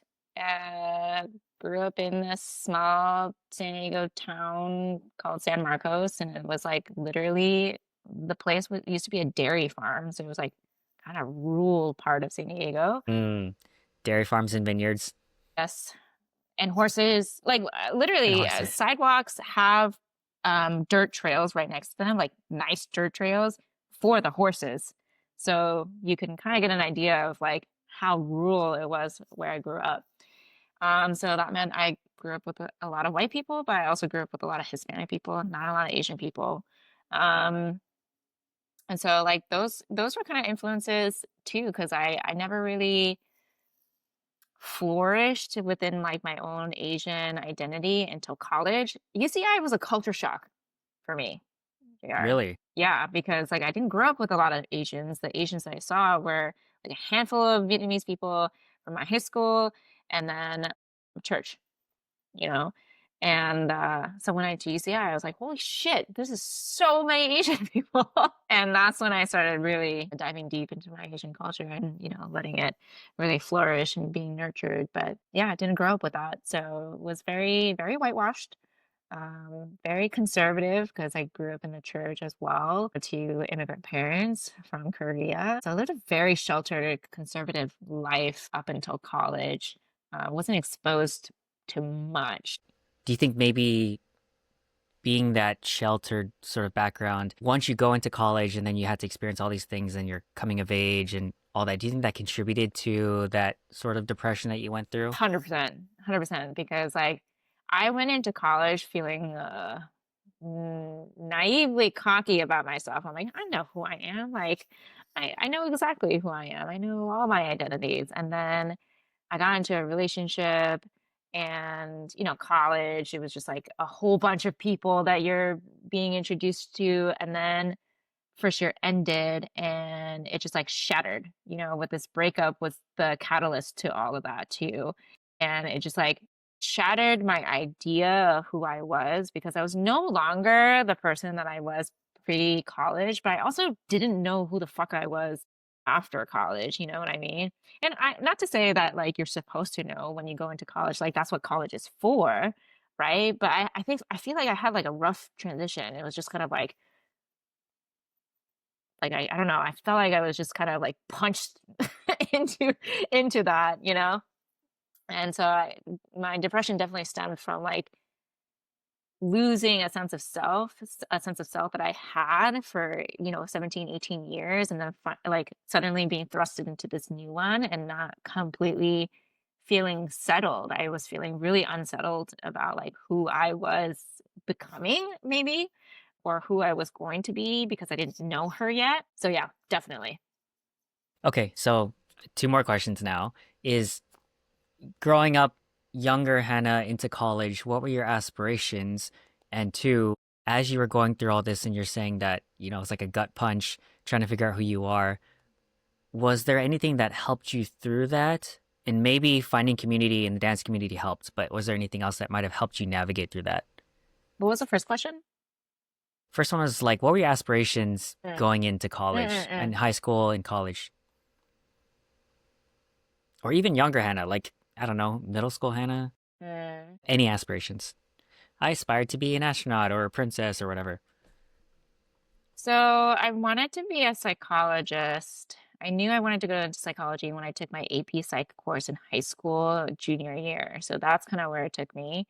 But I was also really heavily involved in music. I was playing flute and piano ever since like second, third grade. And I really worked really hard to, I invested a lot of myself, and my parents invested a lot of money into flute for myself. Actually, back then, I wanted to be a professional flautist. Flautist. Yeah, and my dream was to play in like orchestras that specifically on Broadway, like for musicals, because I thought that was so cool, so fun, like live music to like a play. But obviously, you have to be like cream of the crop type musician in order to be like that. And I was like, oh, dude, like I knew a bunch of music majors at UCI, um, and they just like fell out of love with their, like musical instrument over time because, you know, if you make your hobby your job, you end up losing a lot of personal and investment into it because now it's just like monetary gain. It's something that you have to do, not something that you want to do. So I did want to become a flautist, but then decided that one, it's not stable income. Like there's no guarantee that I would have a career off of it. And two, I didn't want to invest all that time to then have nothing, right? So I went into psychology and I had big aspirations. I was like, I'm gonna get my PhD, I'm gonna open my own practice, like it's gonna be great, right? I did not get my PhD. I do not plan on getting my PhD because that's an extra 6 years, an extra 6 years. And I've met people who've gotten their doctorate degrees and, dude, they're miserable throughout the entire time. And, there's not that much more benefit in getting your doctoral degree than getting your master's in terms of like clinical work outside of like PhD will obviously get you a wider variety of job opportunities that you can teach, you can consult and stuff. I mean, like with my degree, you can consult too, but at like different degrees, whatever. But I was like, I just wanna do clinical work. So I didn't have to get my PhD. But like, yeah, when I came into college, I was like, I'm gonna get my PhD. Mm. I don't have those aspirations anymore. Okay. So Yeah. at least part of that, your career aspirations were more or less the same since high school. Yeah. Yeah. Minus the music part. Right, minus music part. Yeah, so I've kind of I don't know if it's like a blessing or a tragedy that I've had this like one path and I've kind of stuck to it, right? Like part of me feels really lucky that I've had this path and it's been very straightforward and I went down it and I'm exactly where I thought I was going to end up, right? And I'm pretty successful, so it's like great and I feel really privileged. On the flip side, there's a part of me that's like, well, what if there was a different life, a different path that I could have taken that wasn't so academically focused or so like success driven, you know what I mean, or money oriented or whatever. Not that like I went into counseling for money. I really did not. Uh, Yeah. but yeah, I have mixed feelings about it. Yeah. Makes sense because there's always the what if of the path not traveled, Mhm. right? I think we can all, no matter where we end up in life, we can always have those considerations. And I think now I guess to your story, I think for me, if we get to where we are and we look back and we think at least where I'm at now, I'm happy, fulfilled, and I don't hate it. I still think that's a win. Obviously, there's 20,000 other opportunities we could have had, or maybe possibly if we weren't so focused. But at least you're at a place where, like, yeah, I actually like what I'm doing. It's not like I became a doctor, a medical doctor, and I Yeah. hate it and I have to go Right. do something else, right? Right. So, but I think that's a good, I think other people have a different experience where they don't know for a long time and then they Yeah. stumble upon it. So, like you're saying, you were always this, but other people might kind of be like that, like zigzagging. But yeah, I feel like just for the audience, maybe you don't know if your path is straight or crooked or zigzag, but Mm-mm. it's like where you end up, just look, there's always a different alternative universe where you could add something It's else. what you But make of it, right? And like again, I yeah, think people can see my timeline and be like, "Oh my God, Hannah, you're so lucky. You knew what you wanted to do." And like, yes, I am lucky in that way. But the alternative perspective is like, but was I shutting doors, other doors that could have been just as fulfilling and fruitful, or maybe something that was like life altering in a good way right. if I didn't have the set path that I was going down, you know? So it's grass is greener on Of the other course. side type shit. Right, of course. Okay, well, that kind of answers my next question was like, why psychology? Why master's Mm, in counseling psychology? yeah. So you were always down this path, and I guess that was your trajectory. But maybe my next question would be, what about psychology or the way your brain is wired or what you're interested in or what you're good at led you down to that? Like, let's say you had this self-awareness since high school, and now that you're here, you're like, oh, I am made to do this. But I guess what elements of you and that career field fit together? Yeah, so I think even before I took AP Psych, people always told me that I was a good listener. But I think this is an eldest daughter of an immigrant Asian family complex. They actually have a term for this in Korean. It's called K 장녀, which is the trauma of the eldest daughter. And it's so real. This is actually one of the main topics, main issues that I serve with my clientele. Because if you're either the only daughter in your Asian immigrant family, or you're the eldest, or you take the role of the eldest, you might not be the eldest daughter, but you might take the role of the eldest daughter because we're I so see. inundated with responsibility of others and care. Service and care is really much embedded in our upbringing. And that was definitely the case with me and my family. My mom would always guilt trip me, not intentionally or maliciously, but she would always guilt trip me and say, like, you need to be a good role model for your sister. You need to take care of her because, like, when I'm gone, when mom and dad are gone, like, who's gonna all you have are gonna be each other. If your sister's not doing well, then you can't really be doing well, which is kind of true, right? If your sibling's not Mm. doing well, then like how could you be living a good life? It's kind of true, right? Um, so she would like always remind me of my duty and my responsibility to take care of my sister, not just my sister, but like the entire family, right? And so I think I naturally had this like nurturing type vibe to me because it was socialized within me. And then even like church, right? Church was like, girls are the ones who like cook and like have all these like traditional like gender roles. And, what they would always assign me to like leadership roles in like the youth group. And I was like, I don't want this shit. But like, because I was the eldest like girl, and they put me in that role, right? And then, Mm. obviously with like the whole directorship and stuff like that, like it was just like very much the nurturing part. And so I think when it comes to like why psychology, it's because I was bred this way. So I had this revelation a couple of years ago where I was doing my own healing, my own reflection and my own healing. And I was like, you know what?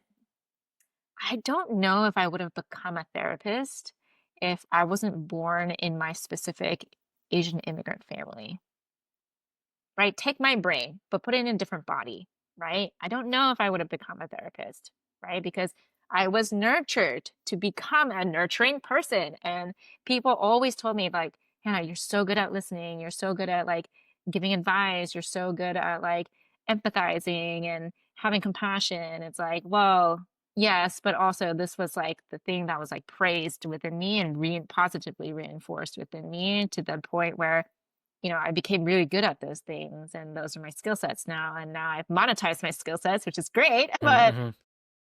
I can't say that I would have been a therapist or been interested in psychology and like human behavior if I wasn't taught to be hyper aware of people and what they do and have that sensitivity to others.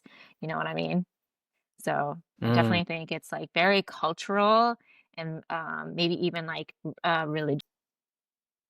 interesting. So your self-awareness is has led you to the fact of you probably think most of this is nurture, like your upbringing, culturally, being in your family, and that's why you are wired this way, so to speak. I mean, obviously, I think nature still has to have like you still need to have the foundation to be able to be this type of person. But I think because it was so heavily reinforced and it was something that was like, again, intensely praised, like, so in Korean, we have this word called Nunchi, and Nunchi is the hyper awareness and the sensitivity of others, right? And not only that, it's like you have Nunchi to then make other people comfortable, right? So if someone's in the room, to have good Nunchi, you kind of try to see what the vibe of the other person is. Like, okay, that person seems like they're not in a good mood. So I'm going to sit here and be quiet because I don't want to inconvenience or bother this person to then like trigger something. You know what I mean? So it's always in the service of like being sensitive and servicing. Social awareness. Yeah, exactly. So it's never for you. Nucci is never for you necessarily. It's always about like making the other person comfortable, Again, with that type of concept, like that was high praise. It's high praise in Korean culture. We're like, oh, you have really good nunchi. That's praise. That's high praise.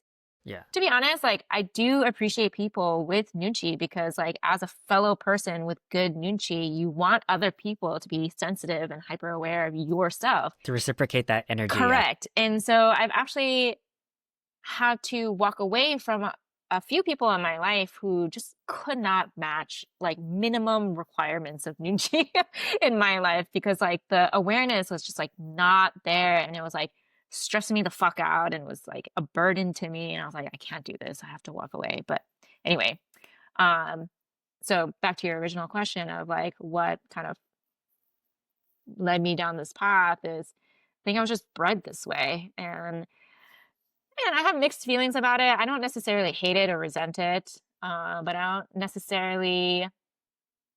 It doesn't weigh you down.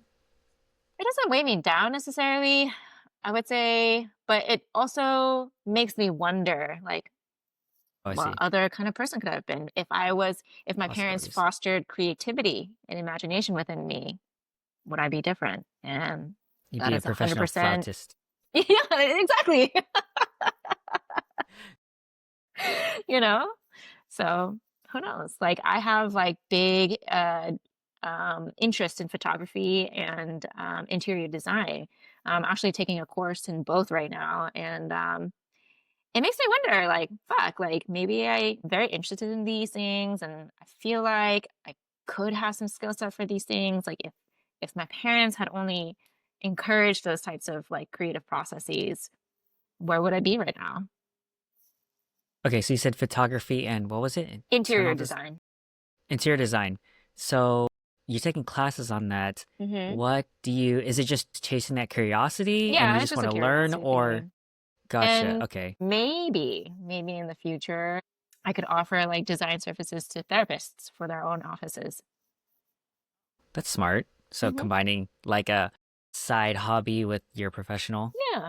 Nothing that would take away because I don't want to like I don't want to have to depend on like design to or photography for like my income, like my Right, main right. income, but like just to have a little fun here and there and get some money for it, that I think that would be fun.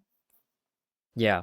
I ask because not necessarily everything that we're curious about, the implication when someone asks is, "Oh, are you planning on making money off of that? Otherwise, you're wasting your time." Yeah. And obviously, I don't feel that way. I think we should always pursue our curiosities, even for the sake of it's something that fills us up, Yeah, meaning like absolutely. it's something that gives us joy and gives us energy for, let's say, our work that we may or may not love.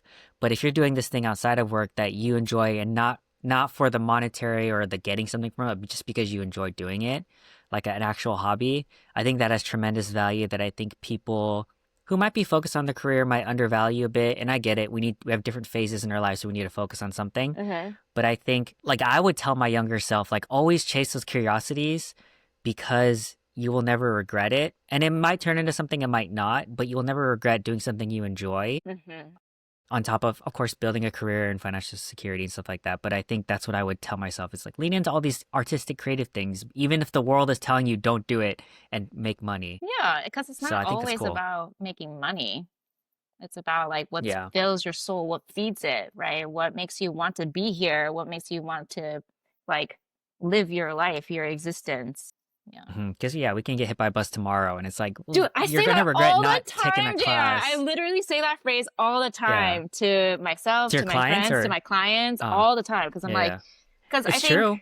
you know, yes, it's important to think about the future and like be efficient with your time, but also like none of that fucking matters if you die tomorrow. You could have a stroke, you could have an aneurysm, like World War III could start tomorrow. Like you don't know. You don't know. So like live a little, live a lot. And I think this is also goes back to like why I would want to redo like my Irmo times. It's like we were just having fun, like shits and giggles for no fucking reason. Nobody had to be dancing, but we did, you know? Yeah, none of us are professional dancers, really. No, Like, we don't do this as a career. We were doing it no. because we wanted to do it, Yeah, right? exactly. Yeah, I think about that a lot because in some circles, let's say if you're really big into personal development or even just career focused, we're always thinking long term, sacrifices now for the later. And of Hmm. course, there's value in that because those do pay dividends when you do Yeah, lock in and focus. But at the detriment of if you're doing it so hyper at that level, you are taking away from the present moment and missing the little small things that make life worth it, hmm, the things you enjoy, the hobbies, the friends, being present. Like when I had that reunion episode with my Kaba Modern class, and what we would go back and do would just be to be present with the people and connect with them and not be so busy with, oh, I have class tomorrow and this thing is coming up and my career, but really just being with people because at the end of the day, what is our life but a collection of memories and relationships that we had with correct. people and those experiences? Yeah, So yeah, we could get hit by a bus tomorrow. Is all that savings in your career really gonna be worth it at that point? But at least you can always do both, balance it, but don't yeah, forget that the present is all you really have. But of course, still plan for the future, right? yeah, yeah. There's a saying where like God laughs at the fools who make plans, and it's true because we're very poor predictors of our future. So it's always good to have ideas for the future and have goals and loosely work towards them, right? Loose goals and work towards them, but never to feel so like locked into the point where you're trading your present for your future, a future that you aren't guaranteed. You aren't guaranteed for sure. Exactly. Okay, so now I want to ask about, well, now getting into your career specifically, but first, as someone who has never had a master's or gone through a program like that, what was that like? Was it super easy? You loved it? And then in transitioning into now your current career and your private practice, my general questions are maybe like, what was that like? Biggest challenges? Anything you do differently? So if you want to Yeah, start with grad like school your was experience. rough. So my program was like a 3-year program accelerated into two, meaning that we had in between our first and second years, we had a full 2 summer courses, like 2 summer programs, like that split the summer up. So we didn't have a break in the 2 years that we were in this program. So we're just like back to back to back to back to back to back to back. So that was really rough. We didn't get any breaks really. I also feel like I dissociated during my master's program because I don't have a lot of memories. Like I'm like, dude, what did I spend my time doing outside of studying and like writing papers and doing internship stuff? Like I don't know. I can't tell you. So I feel So it like was a 2 year hit class. You were just dissociated for 2 years. yeah, basically because I was just running and running and running and running. Yeah, basically. I'm seeing a trend, Hannah. I'm seeing Dude, a trend. my Aura ring, I just got this and it like tracks your Yeah, yeah, yeah. biometrics. And I used to think like, oh, I'm a person that like balances rest and like life really well. No, my Aura rings be like, girl, recover. recover. Like, you Like need you to need to slow recover. down. Yeah. But anyway, Your yeah. status is masochist. Yeah, I know, right? Yeah. It's like, girl, you need That's some funny. recovery days. Girl, prioritize some Yeah, rest yeah, yeah. days. Anyway, Okay. So yeah, 2 years. so yeah, it was pretty rough. I would say like it's just really intense because you had like a lot of classes all at once, and then you're like inundated with like not just like theories and like foundation, but also like technique and application, which is like really a lot of information in a short period of time. And they really work you hard. Like grad school is not for the weak. I mean, I don't want to scare anyone who's thinking about grad school. It's still like a It's very too late. fruitful, it's still very fruitful if you are interested, but it is tough. Like it's just like a huge download of information all at once in a pretty short amount of period of time. But I will say the bulk of my knowledge today comes from post grad. So a lot of foundational work was Mm. laid in my, grad school education, my master's, but once I graduated, that's where the bulk of my knowledge came from because it's by knowledge through experience, right? So got my first job at a community mental clinic, health clinic, meaning it's a local mental health clinic, and we serve the underserved. So the people that you don't really think about on a daily basis, like homeless people, incarcerated people, people who are low income, people with severe psychiatric issues, medical issues, even people who've lost their children to DCF. Like it's just those types of people that I was serving. And I was there for 4 years and bro, I didn't realize how traumatizing that experience was until I got out. Because within the first 3 months of me working, a client of mine had passed away from fentanyl overdose. And to this day, I don't know if it was an intentional overdose or not. So it could have been suicide. Mm. But that was within my first 3 months, straight out of grad school. Yeah. And like in Damn. grad school, they don't teach you how to deal and cope with clients dying, let alone like overdosing and like committed suicide potentially. And so I was a wreck for like a year after that because I was like, dude, did I miss something? Did I do something wrong? What could I have prevented it? Right? All those like what ifs and like that guilt. But I lost four clients.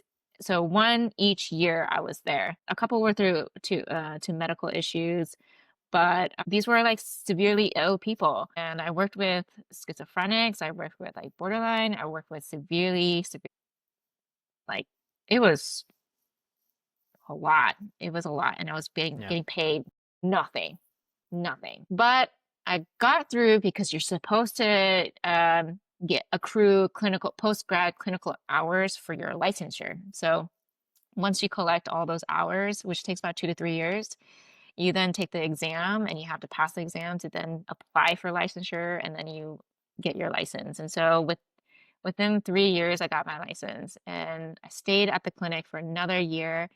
And then I was just so unhappy. Like I was so unfulfilled and I wasn't sure if like I was like a good counselor or therapist at all because when you're working with that type of population, there's only so much you can do to help these people. And like, with homeless people, I don't know if you know about Maslow's hierarchy of needs, but Maslow's Hmm. hierarchy of needs is a theory that you have to meet your basic requirements in order to move up the ladder. So the baseline is like, do you have a place to sleep tonight? Do you have food?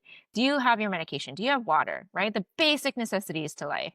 The next tier is, do you have stable resources to feed yourself every day, to shelter yourself every single day, to clothe yourself, to afford your medications, to, you know, have a job? Do you have stable like income coming in to be able to get steady resources to you, right? So that's a second block. Those first two blocks were the hardest fucking shit to establish in that type of population. These are like incarcerated folks. These are people who are addicts. These are people who are homeless and low income, who are disabled. Like those two blocks, it was a miracle if you came into that clinic with those two blocks already like established and you were just here for like mental health. You know what I mean? Mm. Like I had a bad day. Yeah, exactly. Like, oh, I'm depressed because, like I went through a breakup. No, it was like, no, I'm fucking depressed Right. because my Right. schizophrenic mom doesn't recognize me, or like I'm hallucinating, I'm seeing that people are judging me, and I'm like, oh my God, like it's a lot, you know? Or like, oh, I lost my kids to DCF because my ex-partner was caught doing heroin and now we have to fight in court for our kids back. You know, like it's a lot of those things, you know? So of course, as an outpatient mental health therapist, I can only do so much and I can only have so much efficacy in treating these types of clients without community supports and whole system structural changes to support these types of people in the community. And so obviously I didn't feel like I was a good therapist because like I wasn't getting like good results necessarily. You know what I mean? And so it's highly dependent on the community and the system, right? And so I almost quit, actually. I almost quit therapy. I almost went into HR because I was like, fuck this. Like, I just want a desk job that pays well, you know, that I don't have to do all this thinking and like mental gymnastics and work with these like severely ill people. Cause I was also getting traumatized. I was hearing like, dude, the stories I was hearing from these people were insane. Like, it weighed so heavy on my heart because they're just such painful stories. And I was like, HR sounds like the job for me because I don't have to listen to those things anymore. Right. But then my boyfriend, now husband, he was like, you know, I don't want you to quit just yet. I mean, you should definitely quit your job, but why don't you make a push for private practice? Because I had been kind of toying with the idea of private practice. And ultimately, that's where I wanted to end up. But for some reason, my own mental block told me that I needed to have like this wealth of like years of experience to then have the Mm. credibility to have a practice. But that wasn't the case. So I had a colleague who was going through a private practice like transition at the time, and so I was like, okay, I'll just learn everything I can about her process to see then if it's something that I want to do. So I learned a lot from her, and then I went, and then just through networking, just like random chance of networking, I happened to find other therapists that were renting out their offices in Boston to people like me who were like just needing couldn't afford a full-time office but could rent for like a day on the weekend or something like Mm. that just to like jumpstart their practice, right? So it was a random chance that I just met these people too.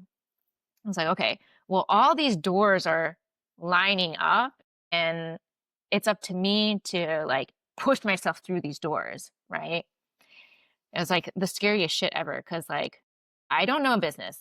I never took a business class, right? I don't know the legalities of having my own medical practice essentially, right? But I was like, but it's better than staying at this clinic. So I just kind of like leaned in. I just like fell through and all these things came up and I got my office set up. I got my legal documents set up. I learned about insurance, which took me like 4 months. It's like a insurance is a different fucking language and it takes you a while to understand like the nuances and the language of insurance. So that took me a while and I set up my like marketing stuff and all my like tax ID and like stuff and I was like fuck, like I hope I'm not missing anything because again, I never took a business course.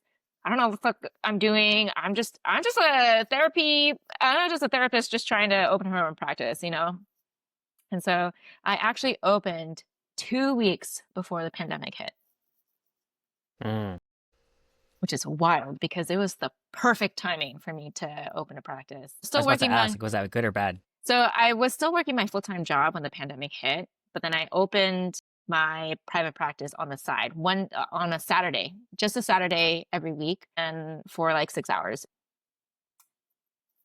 Pandemic hit and like people were coming in, right? Like people were, they were isolating, like we didn't know what was going on, a lot of anxiety, all that shit. And so people were like, there was a need for therapists. And Mm. my practice filled up within 3 months. And so I quit my Wow. job and that's like unheard of for like a new practitioner in a private practice. It usually takes like few months to a year to several years to get full cases. But I also had a niche. My niche is Asian mental health. So we don't have a lot of Asian therapists out here in Massachusetts. So they all kind of get funneled to the 20 of us that are here. Um, and so I got a lot of people coming in. And so I end up being able to open my practice full time in June, and I've been doing that ever since. So it's been 5 years. I've had a consistent, steady like wait list. At one point, my wait list was like a year long. Wow. Right now, it's looking about like 6 months. Yeah, so it's just been running, just running, running, running.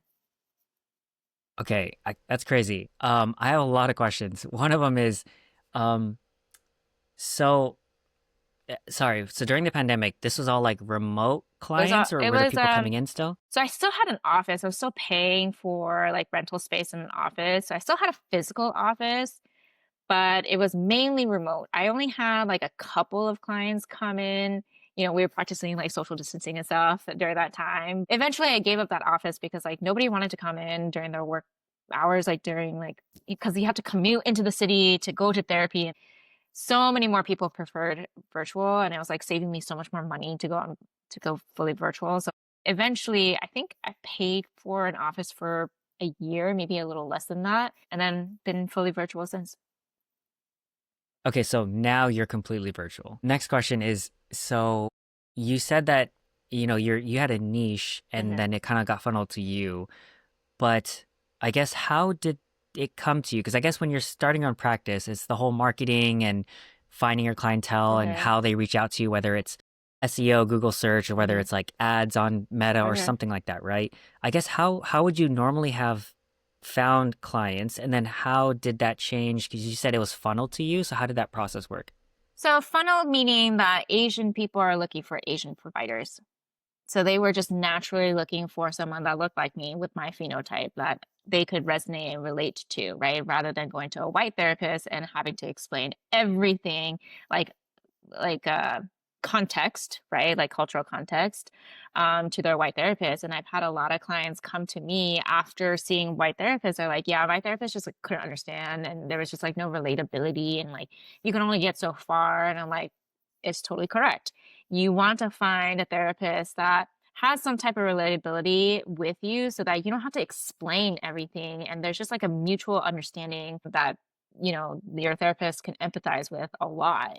There's like therapy itself is like the most healing part of therapy is the relation piece.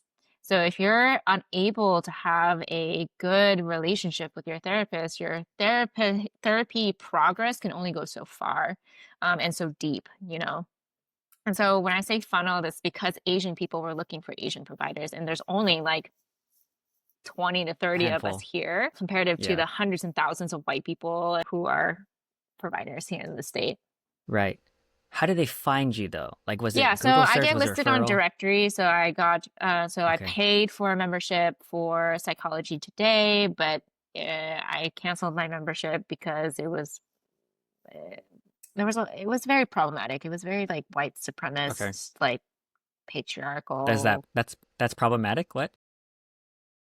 It's like it was just not doing very well. So I took myself off. I actually ended up being listing myself in a different directory that was much more multicultural and more welcoming and just not as white.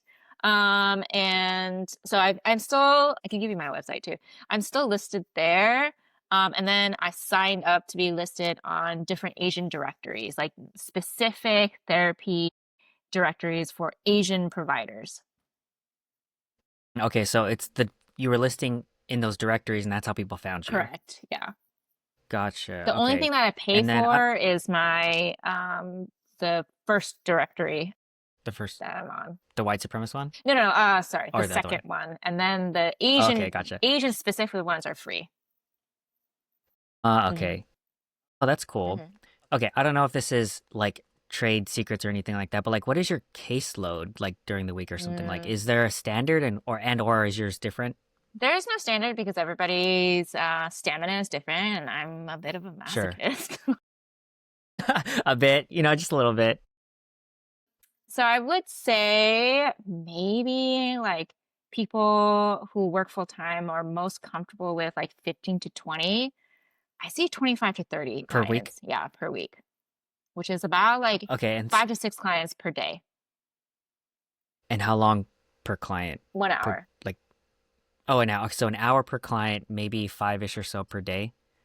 And that could just be like however many days per week you want. Yeah, and I work all 5 days. So, Oh, okay. Nice. Because you're masochist. Nice.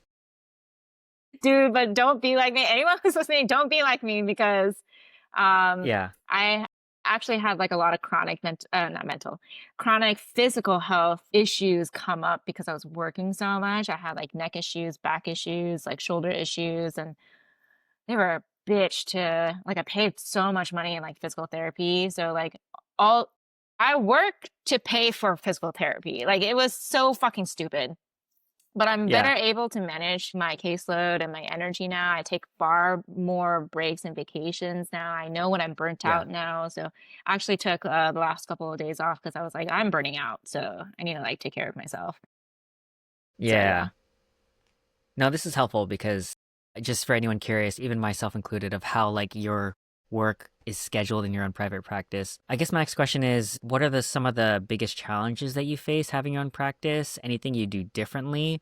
But also, being fully remote, I'm sure that has different challenges from being in person. I don't know if you had any thoughts on any of those three. Biggest challenges is like not knowing the business legal side of it. It's like I mean, my dad is an accountant and he does my accounting for me. I That's just convenient. hope that I know it is convenient. I just hope that I'm reporting everything correctly. I mean, I my dad's literally a tax professional, so I hope I can Yeah, trust yeah, him. yeah. You know what I mean? Like, Dad, if I go to jail, it's your fault. Yeah, basically, right? So that part is always nerve-wracking because I'm still medical at the end of the day. Like I still am responsible for people's health. So even when if people are having a mental health crisis, right? I'm a provider. I have to be responsible. I'm held liable to people's well-being, right? So that part I don't love. It's challenging to feel that liability of taking care of so many people in the health sphere, right? And being responsible for them in some capacity, right? Because I could get sued. I can be dragged to court. I can get subpoenaed, right, for health records and stuff like that. I can get my license suspended for any like malpractice, right? So like it's a large liability that you take on, and that can be like an emotional, spiritual burden, even if nothing has happened. You know what I mean? So the liability part, the business part, because again, I'm not super familiar with just like how business works and shit like that, is like my biggest challenge. But like in terms of like emotionally, I would say just being able to brush off the day is like my biggest challenge of like being able, like, I'm also a trauma specialist, right? So I hear painful stories all day, every day. Like I would say like most days people are crying all day, every day. You know what I mean? Hmm. Or like every client is crying. So it's just a lot to hold, and emotionally it's a challenge to try to brush it off, and like I'm mentally drained because I have to focus, right? Focus on every single word, every feeling that you're saying, every context. I'm having to piece things together and regurgitate it, and then try to put into make sense so that I can give you a different perspective, right? I'm doing that every hour, back to back, 5 to 6 times a day. You know what I mean? I'm drained at the end of the day. I have to brush it off though, because I still have a life to live, and that's the really challenging part. And then another challenging part is like because I'm a masochist and I'm self-employed, there's no one regulating me from overworking. And I tend to find that I do overwork myself a lot. And so it's always a challenge to kind of maintain my own boundaries for myself. I'm not as good with it as I should be, but I hope that I'll get better at it. Mm. It's very insightful. Yeah, I was gonna say because I can imagine for any standard person having to shoulder the burden of having to listen to these stories or these experiences, and that's your job to process that and help give them some perspective. I feel like you'd have to develop some sort of skill of compartmentalizing or brushing it off, like you said. I don't know if you have come across things that have helped you to do that. Yeah, so there's definitely techniques. So one, you can do like a visual imagery. So this is also so actually I have other therapists that come to see me for their therapy. And so they're always talking about like, oh, can you give me strategies on how to compartmentalize? And I say, okay, use this visual technique where you're wearing like a hazmat suit or like a just like a suit that where like anything that gets like splashed on, you're able to just take off the suit by the end of the day and you step out, right? So you're not carrying things with you. One thing that's really effective for me is that this is my office. I only use this office when I work. So this space It's your is workplace. correct. And so I don't come in here because I also have a personal laptop. I use my personal laptop out in the kitchen, out in the dining room, you know? So if I'm like shopping or whatever, I go outside. I don't use this computer because this area is where I keep my physical boundary of a workplace so that when I leave my room, my office, I'm not taking anything with me because I'm out of office now. You know what I mean? Which is really important. It's actually a pro tip for anyone who's working from home. Have a designated area for work so that, when you're out of that space, you're out of office. Why is it that other therapists come to you? Is it because you have a specialty in helping therapists? Or are No, you just the therapist that people go to? yeah, Or it's just they just like, think you're cool? I guess she's she's a cool chick. Let me just go to her. But like, yeah, no, why do they come to you? it's Or is just that a like, normal thing that you guys go to each yeah, other? we to go to each other. It's Gotcha. Okay. always good to have a therapist be in their own therapy because, I can't serve you if my head is not screwed straight. You know what I mean? And if I'm having like, well, even if I'm doing okay, but I go through like a life crisis for some reason, right? Then like I need to be able to compartmentalize that, right? Through my own therapy sessions.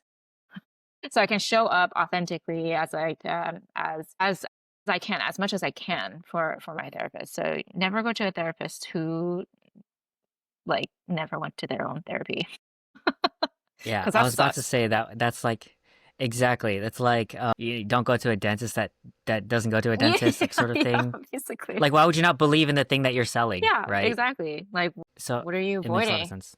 What are you avoiding? Mm-hmm. Yeah. What are you hiding? Okay, so is there, I guess the last two questions I have is there anything you would do differently if you had to start back from square one in your practice? And then two, advice to others beyond what you've already mentioned that want to pursue a similar career? Are you talking about my private practice or are you talking about my career? Either. I think either would be Mm, interesting. would I do anything differently?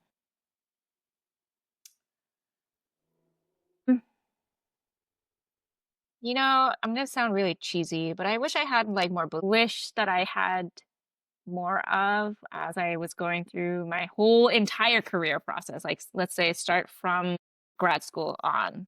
It was like more belief in myself because I think it would have been less anxiety provoking. It definitely would have been less anxiety provoking to just, have that faith and that confidence in myself. But I also understand like that's the learning process, right? That's my own personal growth as a person.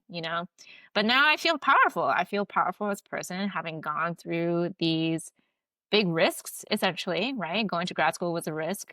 Um, Opening this private practice was a risk. Coming to Boston was a risk, period. You know. Um, and uh, I feel a lot stronger. I feel really powerful. I just wish I kind of had that when I first started, but I understand it's part of the process. Yeah. I don't know if there's anything else I would have done differently. Any advice you would have for other people who want to go down a similar career path? Yeah,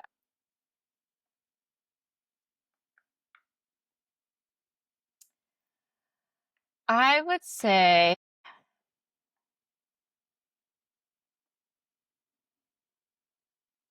hold on, I have to think about this a little bit. Just love pain and suffering, be a masochist like myself? You know what? One big thing is that, well, go to therapy. Go to therapy first. Have your own experience of therapy. If you're going to try this career, they actually recommend that you go to therapy too, because you want to know what the therapy process is like. So go through therapy. heal yourself, prioritize healing yourself, because in order to become the provider that you want to become, you have to be good yourself, not just for the sake of your clients and your career, but for you, like heal yourself for you. And I think with a lot of therapists, a lot of the focus is on healing other people, right? Helping other people, supporting the community, being of service, being a martyr, essentially. And this is why we're attracted to this field, because it's a helping field, right? It's a helping career.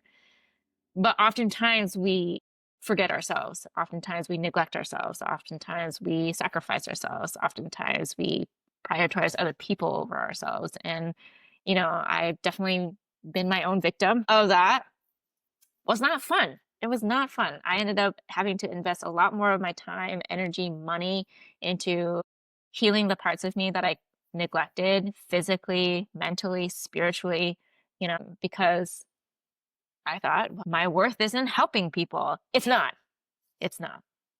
Your worth is in existing and just being there, but you can help when your bucket is full. So make sure to be filling your own bucket. Make sure you go through the healing process of yourself for yourself first. Maybe not first, but like prioritize that as you are also pursuing this career. It's not meant to be a career where you have to sacrifice yourself and should sacrifice yourself. Like that is not part of the equation. Yes, it's a helping profession, but you also have to provide. You also have to. I love it. That's really good. It's like prioritize yourself. How can you help anyone else if you're not even? How can you save anyone else from drowning if you're drowning? Right? Correct.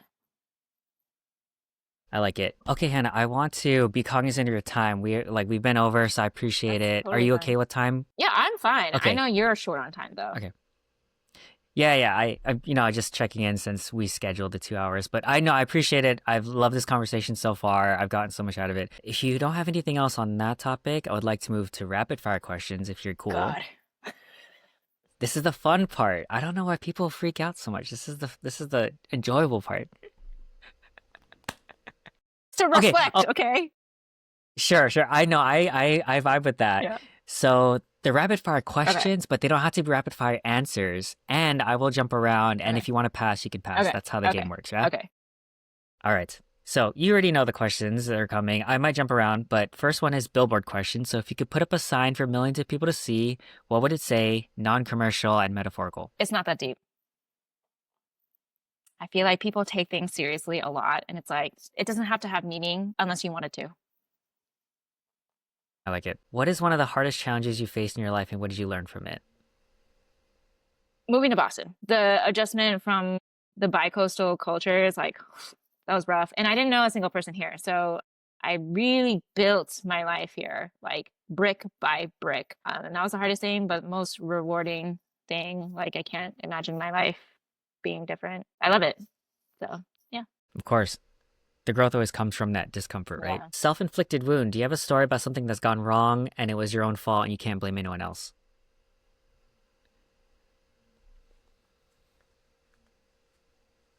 Like breakups. Like it Like, that was your fault, Hannah. You're a masochist. definitely just me being not a mature person and victimizing myself, like that's definitely on me, which was a painful realization that I worked on and much better at. But it was such a painful realization that, like, oh, my misery is my fault. Fuck. I have to take accountability and responsibility for it. Fuck. Yeah. I like it. Cool. If you could give your younger self advice, any age or time period, what would it be now? You're much more powerful than you think you are. Like, I used to think that I was so small and insignificant and powerless, but that is absolutely false. I wish I could tell my younger version of myself, like, you are powerful, you are built to do hard things, and you will survive. Like, I'm so confident about that now, but that took 10 years, like a decade. Being here has built me to believe in that. But it's because of like you said, the discomfort, right? Like I was very uncomfortable here for the first couple of years. And then I built this life as a result of it. But yeah, you're a powerful person and you're built for hard things. Love it. In the last few years, what new belief, behavior, or habit has improved your life? I'm a powerful person. I'm a powerful Nice. person. And actually one thing as a woman is I a belief that I truly firmly believe in, and I'm so glad that I gave myself a chance to live by myself for 1 year. Mm, And I didn't let my boyfriend's now husband like help me out with any of that stuff.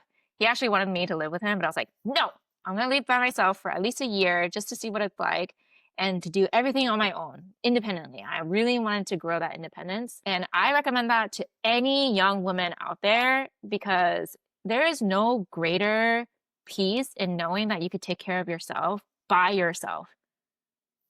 Period. Period. Like if yeah. something were to happen to my husband, that would suck. Don't get me wrong. It would be hard, but I know I'll be fine. I'll figure it out, you know, because one, I'm not afraid to be alone, but two, like I can take care of myself, and Yeah. You know you're capable. there's no greater strength in having the belief that you'll figure it out and you can take care of yourself. Nice. How do you define success? I don't know how to define success, Jer. What is success? I think that's something you can't define because that looks different for every person. And I think for me, success is finding peace in life because you have to actually work very hard in this lifetime, in this world, to find peace. And so if you have moments and pockets of peace, success. Okay. What is something you've been pondering recently or something you think about often? Being a kid again. I think about this a lot lately. Part of my current healing process is to be less of an adult and more of a kid because I feel like I've been really responsible in my life for most of my life. And I think there's a child side of me that really just wants to play and have fun, which is like why pickleball is a thing, right? Why I'm taking photography lessons because like it's not what is it for, right? And just like doing like random shit with just no like mature adult thoughts in mind, Yeah. And so, yeah, that's kind of something that I've been really focusing on, like healing my inner child by being more of that child, having her express herself more and be more present and be more balanced with my adult self. Do you have a favorite hot take or something you think most people won't agree with?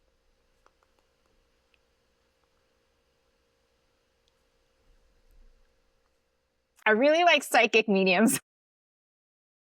Really? I think they're real. I don't think Like, every person out there who's advertising themselves as psychic mediums are real, but I do believe in like spiritual people who have connections to the spiritual realm. And not all tarot readers are real, but I do believe in some of them. That's my hot take. okay. Are there okay, I'm curious now I want to double click on that. Is there any specific type of psychic mediums or experience that you've had that kind of shaped this perspective? Not necessarily like a one-on-one session with a medium or whatever they call themselves, but like I do want to schedule one because I'm very curious. But when I was like going through this hard period in my life where like I had just bought a house and I just got engaged and I was planning a wedding. It was like all good things, but it's still really fucking stressful and a lot of burden and emotional load. I was going through TikTok and like all these like mediums started coming up and they were like talking about all this shit. And I was like, I just got so enamored with the messages that they were giving out. And I was like, even if this is fake, it's still inspiring. It's still supportive. It still feels like something I could connect to, like hope that I can connect to, even if it's fake, right? I don't care. I mean, I would hope it is real, but like, even if it's Is there fake, an it's example of one of those things? like, Like something you came across, you're like, oh, that sounds hopeful or whatever. like some tarot card readers will say like, oh, there's like a dark presence in this life that's trying to make you fail, and I'd be like, oh yeah, this person is actually trying to make me fail or whatever. And I mean, they'll be more specific. Obviously, Right. I don't listen to the ones that are like super vague. Like everybody has a dark person in their life, you know what I mean? But they'll Right. get like kind of specific, and I'm like, oh shit, like that kind of resonates, you know? And so I'll get like Wait, so sucked in. how does that work? You're seeing a video, So but they you're do like seeing a reading that's community for you? readings, right? So their spirit team will tell them, hey, you need to do a reading for the collective, right? And so they'll like pull cards, right? And they'll say, hey, these are the cards for the collective. So it's not super personally specific, but it's like specific enough that it will only encompass a certain collective. So each tarot card reader will say, if this resonates with you, it'll be for a reason. If it does not, this message is not for you. I know. It's my Hmm. hot take. It's my hot take. Sorry, is this no, I'm just curious now. So is this live or It did can it's be just a live, recorded video and then but you watch it? they also Oh, have like okay. pre-recorded videos too. So like for the real for the mediums that I do follow, I believe hope they're real. They have spirit teams. So they have like souls and like spirits that like talk to them and give them like wisdom, and they're like they're not gods, but they're like they know a lot more than like this, you know, than humans. And so they'll be like, okay, we have a message, you need to channel this message for us and give it to the collective. And whoever comes across this video, it's like serendipitous, right? It's not by chance, it's like for a reason that you're seeing this, because my spirit team got the message from their spirit team and said, hey, you need to listen to this message. Interesting. Okay, so you know what this makes me think of is every time I go to church and there is a sermon and it's like this may apply to you or it may not, Yeah. but if it does, come up for prayer. And I'm like, that sounds very Yeah, familiar. exactly. It's kind of the same, right? Because That's funny. the mediums are just the messengers, right? And like the pastor Right. is just the messenger, supposedly they're supposed to be, right? From Right, right, God right. to the people. So the formula is a little, it's the same. It just looks a little different. Gotcha. Interesting. Okay, cool. Yeah. I like it. I like it. All right, next one. What is the one of the best or most worthwhile investments you've ever made in either time, money, energy, I etc.? was thinking about this one and I genuinely don't know. My Dyson vacuum, I love that shit. It's good. This chair, Herman Miller chair. I mean, it's not recent, but I bought this when I was having my back issues from working too much. It's expensive, but worth the investment. Herman Miller, what is the price range? It's at least over a grand. So it's not a small purchase, but it's Yeah, yeah, yeah. if you care about your back health, your spine health, which you should consider. Yeah, yeah, yeah. You could buy off What? Facebook Marketplace. We They don't have it for a couple $100 like on resale too. our spine's not important, is it? It's the foundation of your No, I entire body. yeah, no, I say that as someone with chronic lower back pain, and I've been considering like, okay, maybe I should get a new chair just to see if it'll help solve my problem because it's Look at been Facebook almost 3 years Marketplace. now. JR. Yeah, So yeah, this yeah. is called the Aeron chair, Yeah. Aeron, from Herman Miller. Aaron, okay. Uh-huh. You could probably find a used one for really not really cheap, but like cheaper than 1,000 plus. Cheaper, right? Retail, Yeah. gotcha. Okay, I'll put on my list because I am in the market for a new chair. I Okay, on haven't that had back note, issues since this chair. okay, well, your testimonies have just been selling me all day, so I'm putting all these things on my list.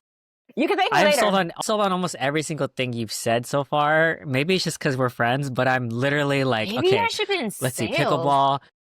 Yeah, pickleball, therapy, chair, like what all these things. Maybe I should be in sales because I'll be making shit tons more money in sales. Yeah, no, you're not wrong. You know that they say there's a lot of money in like TikTok shop or those Yeah. sales Yeah, channels where yeah. it's like they just sell Yeah, things yeah. as their platform. Yeah. Apparently there's a lot of bank in that. So maybe it's your side hustle turned millionaire endeavor. It's okay. I don't Okay, need to do that. on the topic of purchases, do you have a favorite recent relatively cheap purchase that has impacted your life the most recently?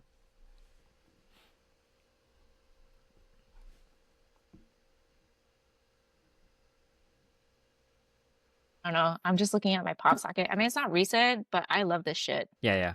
My pop socket. What about it? Or is it just the fact that it's pop socket? Well, one, you can interchange the socket, which is nice. And two, it just like helps you hold your phone so much easier. I used to do this and like it actually takes a lot of your grip strength and like I used to drop my phone on my face so many times, you know, but this shit is Because nice. you're a And then masochist. yeah. But they also have MagSafe uh like you put on the dashboard of your car. Holders. Yeah, Yeah, yeah, yeah. yeah. Also amazing purchase because you could just like stick it on and you could take it off rather than doing the whole like squeezing the thing to like jiggle it out Uh, and stuff like that. That's also a good purchase that I really made. I really like that I made. Yeah. I hate it because I'm also on the market for a new phone case. And I'm like, ah, damn it, Hannah. You're just Spigen. checking all the boxes. Spigen is you You're can buy it my on Amazon. Spigen. Spigen is it's a Korean brand. I found out later, but their cases are solid and cheap. Okay. I'll put it in the links because every episode has a bunch of links that you refer to. So it's just all of your recommends that it's like the host has now bought all these things, by the way. Okay. I have a last one, which is favorite books, movies, videos, articles, or any media that you share or recommend the most. I don't have one. Oh, Shrinking from Apple TV. So Shrinking, That's a movie? no, it's a TV TV show? series with Okay. the main character is Jason's sequel. Hold on. Jason Segel? Yeah, he's Marshall from How I Met Your Mother. I think that's how you say his name. Okay. But Okay. phenomenal show about therapists, actually. Although it's not an necessarily accurate representation of therapists because the therapists in there are all kind of batshit crazy and have zero boundaries. Oh, because it's a TV But show. it's for entertainment. But I actually really like it. It gives you kind of a glimpse into humanizing therapists too, because we're human at the end of the day. We don't know everything. We don't have everything figured out. We also go through our life like just kind of figuring shit out alongside with you guys, you know? So I feel like a lot of people kind of put therapists on a pedestal and kind of say like, "Oh, you've figured everything out. So tell me how you did it." And it's like, "No, like I can give you nuggets of wisdom and like stuff like that. I help piece things together for you, but girl, like my life is not like peaches and cream all the time either." So, it's Mm. a very interesting perspective of therapists. It's on Apple TV, but it's also hilarious. So, I recommend. So is a comedy or It's is a like a comedy. It's a drama? comedy drama. Gotcha. So yeah, Gotcha. it follows the death. So it follows Jason character, who's a therapist going through tragic, traumatic loss of his wife, and how he's trying to deal with that while also trying to be a therapist, and it's hilarious. Okay, sounds interesting. Okay, I will link to it in the description. Cool. All right, Tana, we have come to the end of rapid fire questions. We made it to the end, so we have ending questions now. So we always end with gratitude. Shout out to my mom. Hannah, what are you grateful for? I'm grateful for my husband, I guess. He really keeps me grounded. He's like my sanity when I'm being too much of a masochist. It's so true though. It's so true. Oh my God, I had dinner scheduled like all next week and I've been getting scolded by him recently. He's like, "Hannah, you're an introvert. Why are you doing this to yourself?" And I'm like, "But it's summer." Because I'm a I'm a masochist. That's why I masochist. do it. I just love pain so much. He's like, braid it, reel it back in. Mm, So I'm very grateful for him. he keeps you in check. Yeah. Nice. Cool. All right. Do you have a final ask from the audience or any final takeaways you would like them to have from this conversation?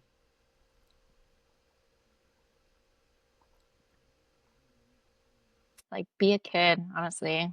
Like, life is too serious sometimes. And I get I get that you do have to be serious and the world right now is pretty seriously fucked, but this is why you have to go play. Go play. Go have fun. Go don't take things so seriously and just enjoy life because like life is what you make of it.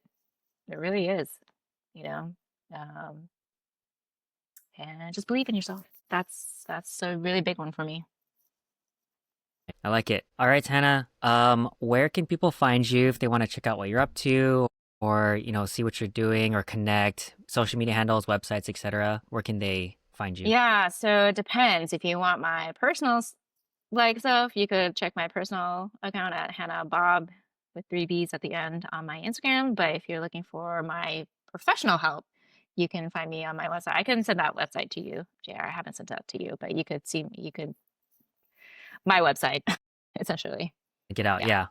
Cool. We'll do that. All right. I will link to your website and your social so people can check that stuff out. But all right. So we've come to the end. Hannah, thank you so much for this conversation. Of It course. has rejuvenated my soul. It Lots was of fun. fun. Kind of flipped it on its head. Yeah. And this was like the longest recording that I've done. And I've always wanted it to be like this. So I'm glad you're my first live guest in this medium. So I really appreciate you for Yeah, that. of course. It was fun.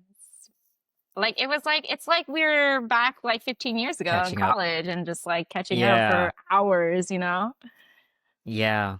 That's Yeah. exactly what like our reunion was kind of like. Yeah, it was really nice. I did really appreciate that reunion too. Yeah. Okay. Okay. All right. So, well, thank you. I'm gonna sign off really quick. So, for the audience, especially if you're audio only, thank you guys for being here. I appreciate it. Be sure to like, follow, subscribe, all this other cool stuff. Leave us love in the comments wherever you're consuming this. Leave Hannah some love in the comments. And reminder to always be kind to yourself, to other people, especially yourself. And remember that you can always learn something from someone if you take the time to listen. So, thank you guys for being here.